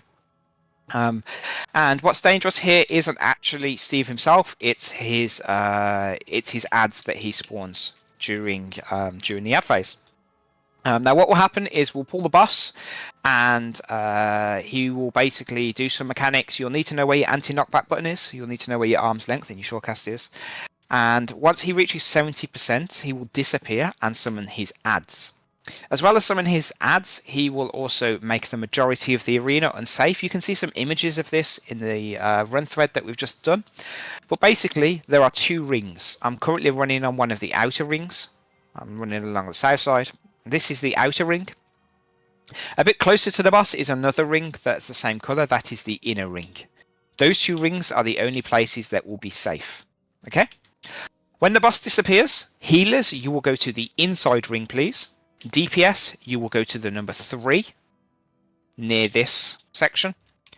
And tanks, you will go to your markers. Tank number 1 will go to 1. Tank number 2 goes to 2. Tank number 3 goes to 3. And tank number 4 will go to 4. Trapper tanks, that is the ones with the binds above their head. So that's Ayame, Zeph, Arvid, and Skylar. Ayame, you will go to number 1 and you will stay there until the traps spawn. Zeph will go to number 2 and she will stay there until the traps spawn. Arvid will go to number 3 and stay there until traps spawn. And Skylar, you will go to the number 4 and you will stay there until the traps spawn. Okay? The kiting tanks with the numbers above their heads, 1, 2, 3, 4, you will pick up your Minotaurs and you will go clockwise. Okay? Pick up your Minotaurs with your Shield Lob, Tomahawk, Lightning Shot, Unmend. Okay? You don't need to use your Provoke yet. Just continue spamming your Lightning Shots, your ranged attacks. Okay? And you kite them clockwise around the arena. Don't let the Minotaurs touch you, and don't let the Minotaurs get too close to each other. After a short while, roughly when you reach your next numbered waymarker, traps will spawn on the entire outside ring. Okay? DPS, you go to 3 and you stay there until the traps are dealt with. Tanks that are kiting, you go to the nearest number marker and stay there. And then the trapper tanks, you have one special job. Once the traps completely appear, activate Sprint, activate your invulnerability, and sprint clockwise around the arena. Okay? The trapping tanks, if you could write in Yell chat that you know where you're trapping from and to. For instance, Zeph, if you could quickly write your trapping location, and then if the others could basically... There we go, look at that. Arvid's done 1. 3 and 4, so Arvid's doing 3 and 4. Ayame is doing 1 to 2. Zeph is doing 2 to 3. Skylar is doing 4 to 1. You guys know where you're trapping. You're professionals already. It's great. So yeah, activate your invuln, sprint clockwise until you pop a trap and go to the next number. If you're trapping, you can now also use 1 resistance medikit from your holster, because you could pop a poison trap. If you happen to pop one of the explosion traps, healers get ready to heal your tanks, but also you can use a resistance elixir that will also heal you up to full HP if you're not too sure. Alright, so that is how we deal with those traps. The way we deal with the Minotaurs is we kill them one by one. All of the DPS will be standing near 3, so we focus on the one near 3 first. And as the Minotaurs go past and near 3 clockwise, we kill them one by one. Each time we kill one Minotaur, it frees up one of the tanks, so that if there is an accident, we can have spare tanks ready to provoke if it's needed. Okay. Healers, you have another special job when you are in the middle ring after the ad spawn. You have 2 things that you need to deal with that nobody else will have to deal with. This is the Earth Orbs and the Fire Orbs. The Earth Orbs, you just need to cast a Dispel on them. This will remove their stone skin, and then you can attack them once. This will kill them. The Fire Orbs, you need to activate a Light Curtain, and then go and stand underneath them until they explode. A bit quicker than Queen's Guard, but please only approach a Fire Orb if you have a Light Curtain up.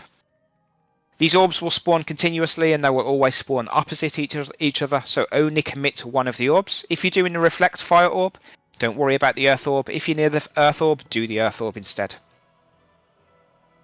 So when traps spawn, I go from 4 to 1 and stop at 1 or keep going. You can stop at 1. Reason being is there are 4 traps in each of the quadrants of this arena.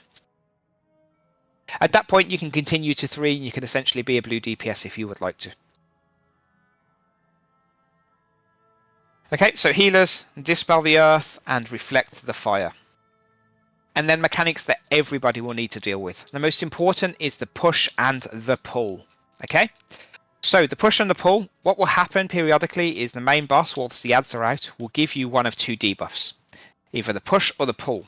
You can see the images for these debuffs in the run thread. They appear on your screen without the words though. Okay, the words are just there to show you what they do. When he gives you these debuffs, you need to figure out if you need to get pushed or pulled, and then you need to go to the notches. You can see that I'm currently standing on a notch on the ring, and Hichu, Nymea, Favna, Alyssa, Mion, you're all standing in the outside notch, okay? If you get a push, you need to be on the inside notch where I am currently standing and jumping. This will push you away from the middle of the arena to the outside. If you get the pull, you need to stand on one of the outside notches, where I'm currently jumping, and the boss will pull you towards him in the middle, and you land in the inside notch. Okay? These notches appear all around the arena and also on the inside ring. Every single person in this raid will need to deal with the push and pull. So please make sure you either have those images up on another screen or you memorize one of them. I like to remember the pull image because it's like the boss is slurping noodles towards his face and he's on the middle of the arena, so he will pull and slurp you towards him. Okay, you only need to memorize one because if you don't get that one, you know it's the opposite. There'll also be a couple of other mechanics that we need to deal with, but we can deal with those with callouts. So I think it's time to do ready checks.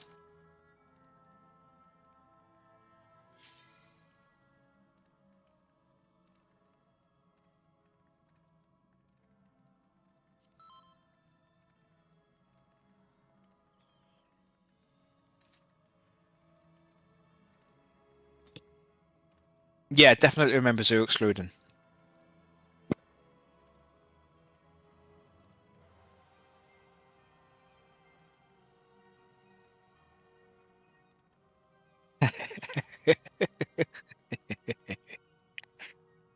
Every time.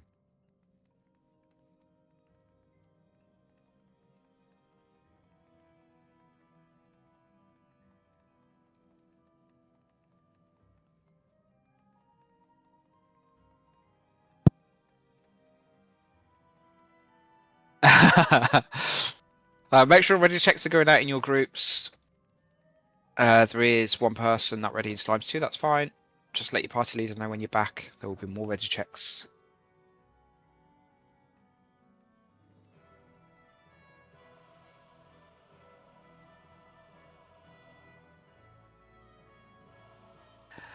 When's Chaotic next week? Thursday and Friday. If only you knew like 3 days ago. Yeah. I'm just, now's a good time to check my schedule, right? Yeah. Thursday 4 your time and Friday 5 your time. It's exciting. Golems 1, Golems 2, Golems 3 are ready. Slimes 2 is ready. Slimes 3 is ready. Slimes 1 is ready. I think that means everybody's ready. Favnate, you can do the countdown. And Favnate, if you could hang out near 3 to be a backup tank, I'd super appreciate that. Will do. Thank you. You don't need to use your burst when we pull the boss, but now is a good idea to use Cure 4. The ads are the dangerous phase, so we want to see if we can burn them down faster. Let's go.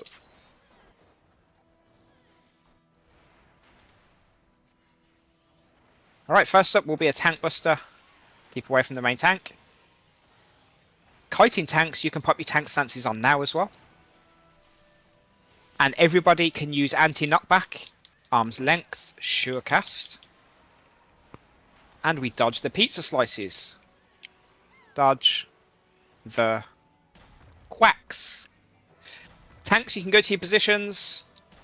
DPS goes to 3, healers to the inner ring.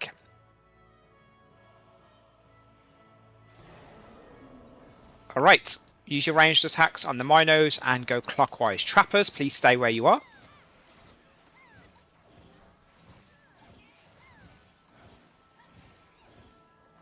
Alright, Trappers, you can activate Sprint. You can now activate your Invuln and go clockwise.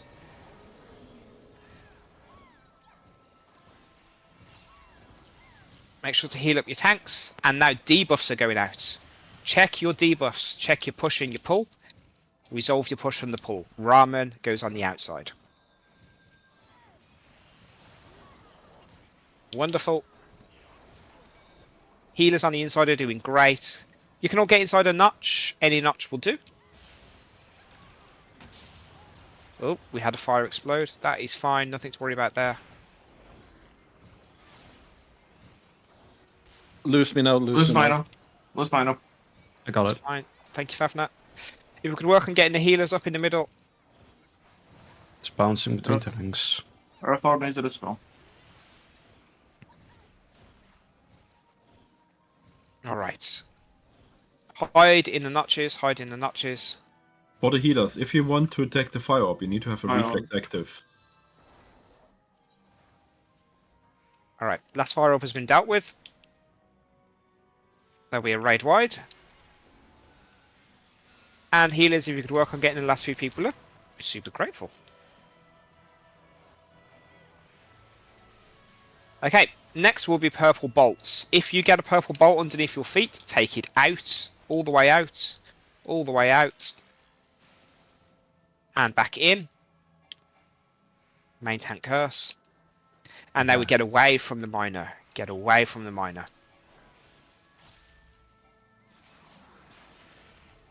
We go towards the middle again. And we'll have 2 more sets of the purple.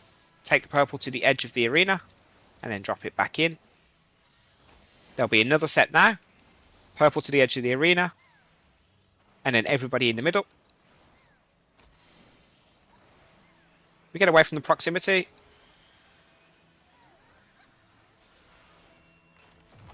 And then back on the boss. Dodge the quack. Whack. Whack.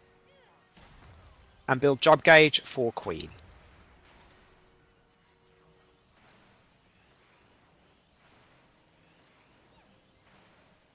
Alright. That is the boss dead. Well done. Everybody is up. I think there was a problem with the server because I didn't get my debuff on time. Took a guess. And I also saw loads of people die to reflect, which doesn't make any sense. Yeah, not the people who did die, because they know how to do it. It's crazy. Not very happy. But it doesn't matter.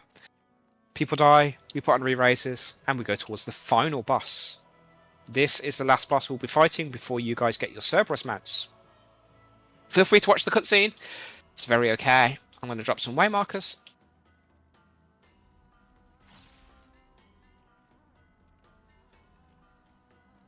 And if you have watched the cutscene, double check if you have a re-raiser active. If you don't have a re-raiser active, equip one. If you don't have one to equip, please go and stand on Bravo. So, Alia, I think you were the first to volunteer.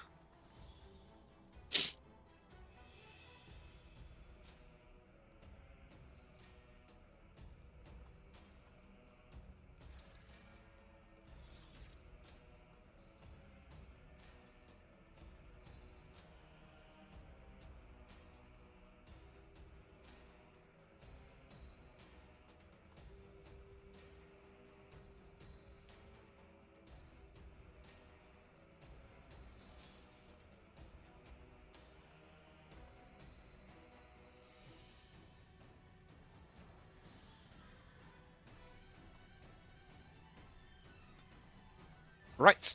Again, if you don't have a re-raiser, you can go stand on Bravo. We will give you one.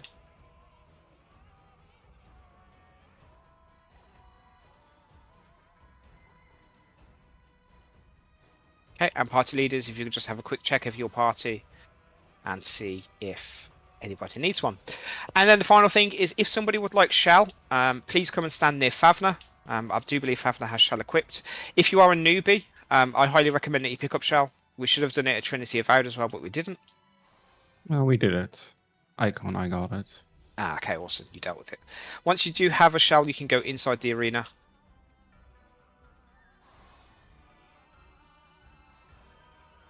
Awesome. And Cheche, I believe you said you had some volunteers. Feel free to do some markers. That's fine.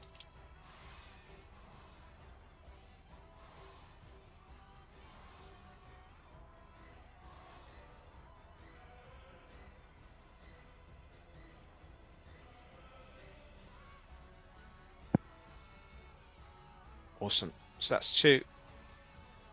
And just for a bit of sanity, I'll give myself 3. So I have something to focus on. Wonderful. So that's tank stuff sorted. Okay. Let me open up the thread. And run the Queen command. Here we are. Final boss. Last bit to do. And then we can all get our mounts. And also enjoy the rest of our days. Okay, yeah, so here we are. The Queen fight. I've got the wrong markers down. Why have I got the wrong markers down? There we go. This Queen fight is a mixture of a few different things that you've seen. It is a mix of the Queen's Guard mechanics that we saw at the start of the raid. It's a mix of the normal mode mechanics and also a few extra mechanics that we need to deal with in unique ways. As well as that, we will also have a few extra things to deal with that sort of we didn't really need to deal with previously, such as tank busters, super chests, all that kind of good stuff.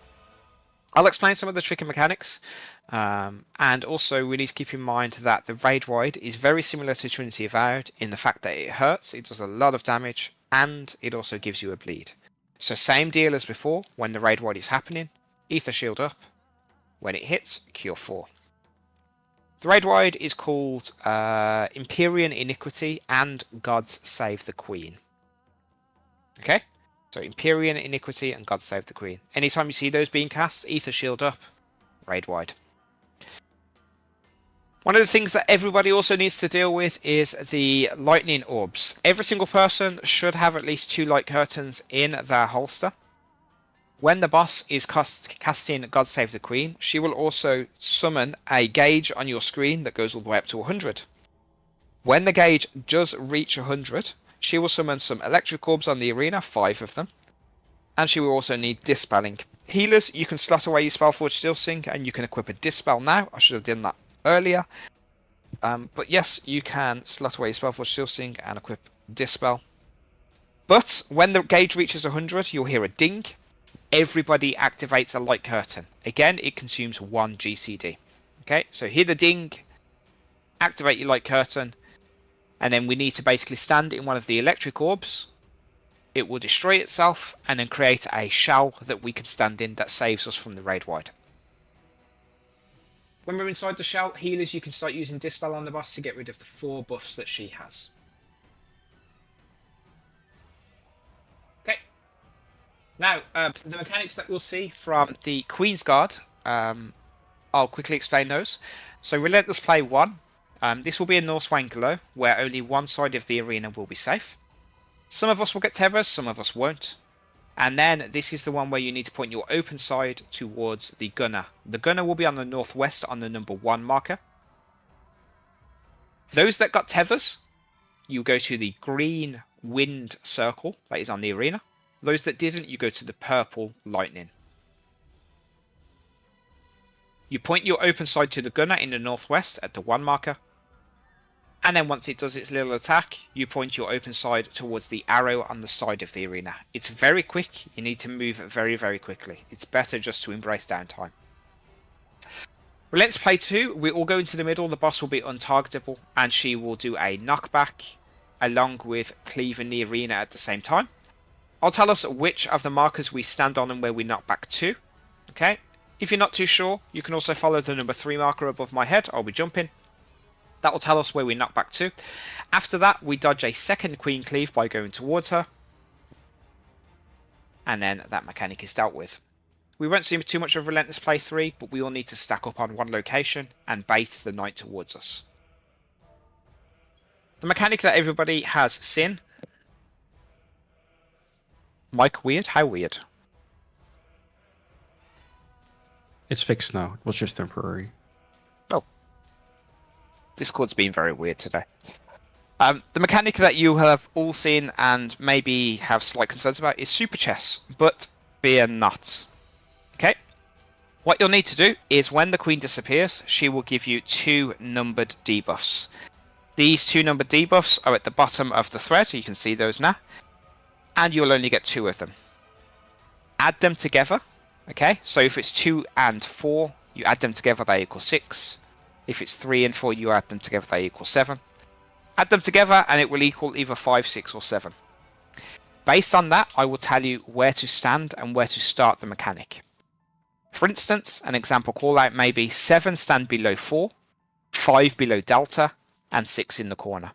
So if you add your numbers together and they equal 7, you would go stand underneath the 4 where Hitchu is standing. If you added them together and they equaled 6, you would stand where I am standing in the corner. And if you added them together and they equaled 5, you would go and stand where Ausmin is currently standing. This is an example callout. I'll use all of the waymarks to help you understand this mechanic. For instance, it could be 5 stand on 4, 7 on 3, 6 in between, as an example. but you need to add the 2 number debuffs together and then go stand in the correct location for the start of the mechanic. Once she starts the mechanic, we will move inside towards the safe spot. The safe spot will be a big glowing square on the arena, and I'll tell you which column you can move in. For instance, I'll say you can move in column D. You move down column D until the number above your head disappears. Once it disappears, stand still. If you go 1 tile too far, you'll get a doom above your head. Just move back 1 tile, that's fine. She will then stun you. After that, everybody can go to the safe spot. That will resolve your super chest if you've done it correctly. Okay? So add your numbers together. I'll tell you where to start. Once the mechanic starts, we move down the column that I call out until the number above your head disappears. We get stunned, and then everybody into the safe spot. Should be relatively simple, but it's one of those mechanics that a lot of people have to see before they understand. Tank Busters. Tank Busters is called Cleansing Slash, and it is 2 hits from the boss. The tanks that we have are all Paladins and Gunbreakers. You'll be using your invuln to cheese through that mechanic so that it doesn't apply the Doom debuff. After 2 hits from Cleansing Slash, the next tank in the sequence will provoke. As a warning for tank number 1, don't pull the boss by provoking, please. Use your ranged attack, your shield lob. Do your 1, 2, 3 or your normal burst opening stuff. And then during the murder chest at the start, that's when you can provoke again. Reason being is the 1v1 duelist may pull aggro from you. And you want to make sure your Voke is up before the Tank Buster hits. Okay.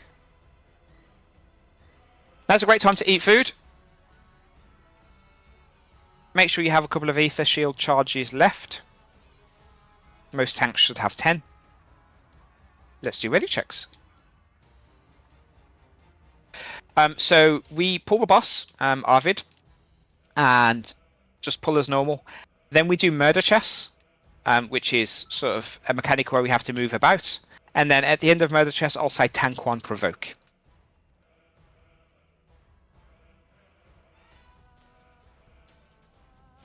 Wonderful.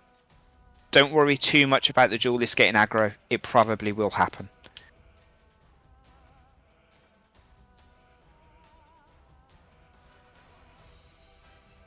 I realise why I was quieter and further away. I moved the mic away from my face to grab a drink.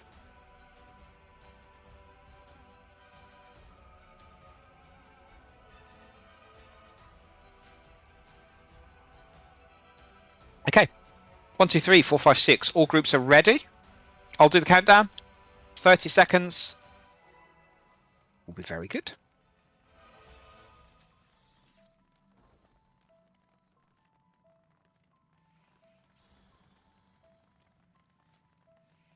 Casters, now's a great time to use Cure 4. Give everybody in your party the buff. And only tank 1 should have their tank stance on. 4, 3, 2, 1. Let's go. You can face the boss towards us, that's perfectly fine. She doesn't cleave in any way. Ether shields up for the raid wide. Mitigation. And now Cure 4.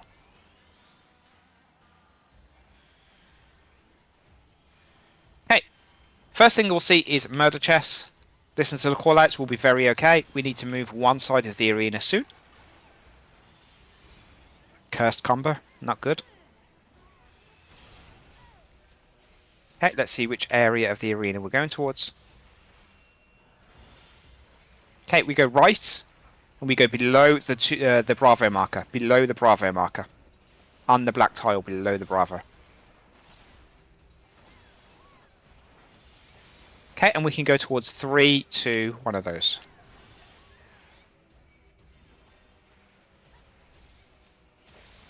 Okay, tank 1 if you have it, use provoke. Next will be the Tank Buster.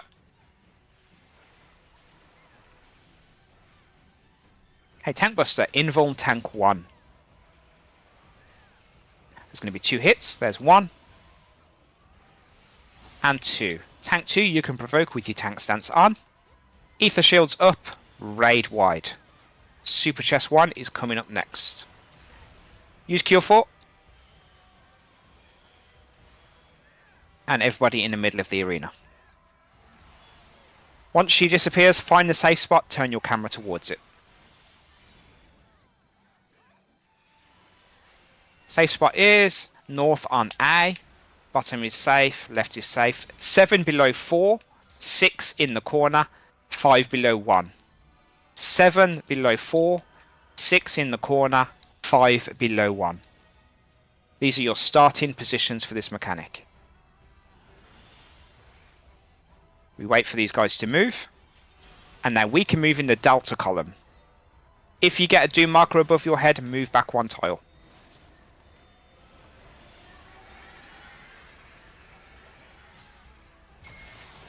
Okay, and now everybody can move into alpha. Everybody move into alpha. Rescue people if you have to.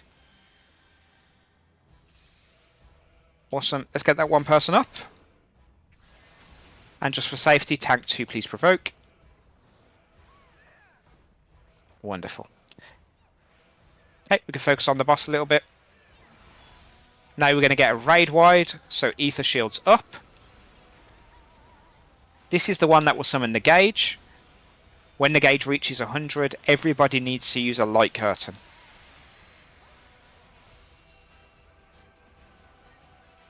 There's the gauge. When you hear the ding, everybody uses a light curtain. Light curtains now, light curtains now.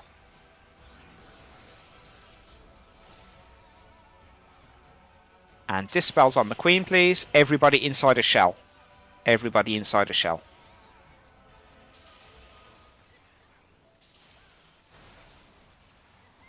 Wonderful. Okay, let's play 1 is next. This will summon the gunner, who will spawn near 1. There's the gunner, he spawned near 1. You will need to point your open side towards him. Check if you are tethered right now. If so, you go to a green puddle. Tethers have got debuffs. And we are going left towards delta. Tethers go to green. Point your open side to the gunner at 1. Open side to a turret on the side. Back on the boss, let's get people up. Tank 2, please get ready. You will need to invul now. 2 hits. There's 1. There's 2. Tank 3 will provoke. And everybody into the middle of the arena.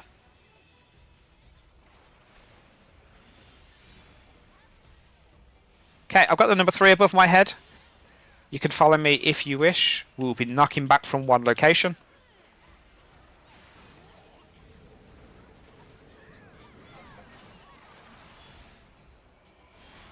Cursed. We knock back to Charlie. Charlie 3. You can see where I'm standing? That's where you can go. Into the middle. Okay, and we go past Bravo 3. In the corner between Bravo 3.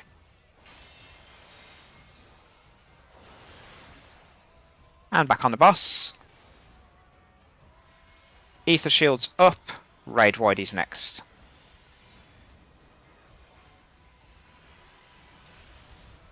Use Cure 4.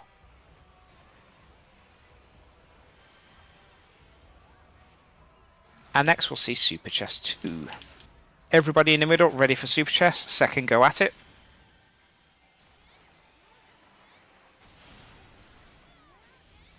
Skippers in shambles. It's on Charlie. Bottom is not safe. Left is safe though. So 5 below Bravo, 6 on 2, 7 above Alpha. 5 below Bravo, 6 on 2, 7 above Alpha.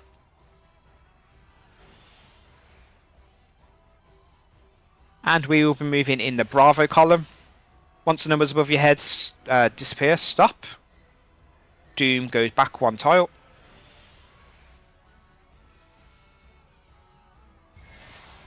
And then we'll have everybody go to the Charlie marker. Everybody's up, right? Cool. I'm not even going to call the LBs.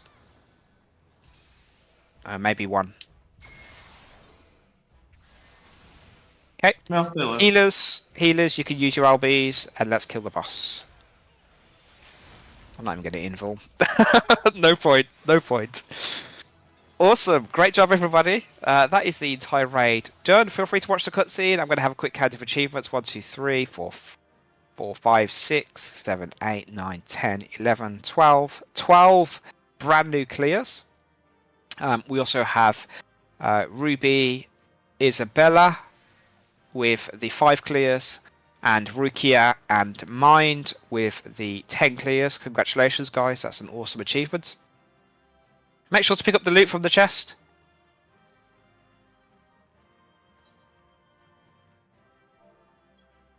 And then we will go to the back where the tree is to grab a screenshot, as we have nobody to res.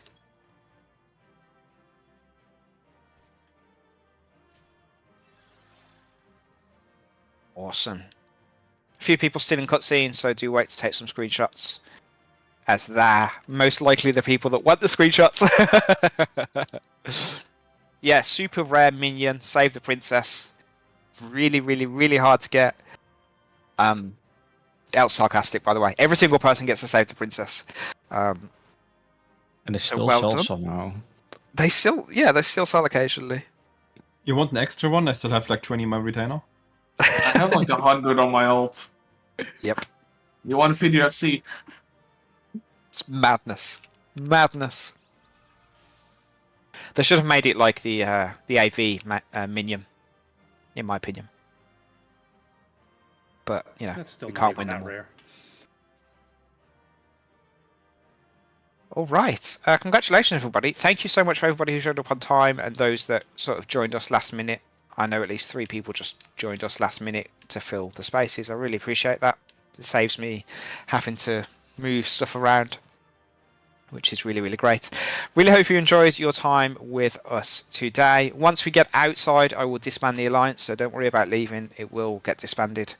So keep that in mind. The achievements window, you open that up and see your latest achievement, and you'll be able to pick up your brand new doggo mount there. If you are interested in receiving, you know, some other mounts from some other content, we do host a lot of large-scale content. We do Fork Tower, we do Chaotic, we do Baldessian Arsenal as well. So if you do want to do those, do feel free to sign up for those pieces of content. We would love to see you. I do believe 1 or 2 people wanted to do some Black Mage shenanigans, so you guys can stay behind if you like. But yeah, I'm going to leave the instance now. Thank you, everybody. Really appreciate your time today, and hopefully we'll see you in some other content soon. Bye-bye. Thank you. Thanks for hosting.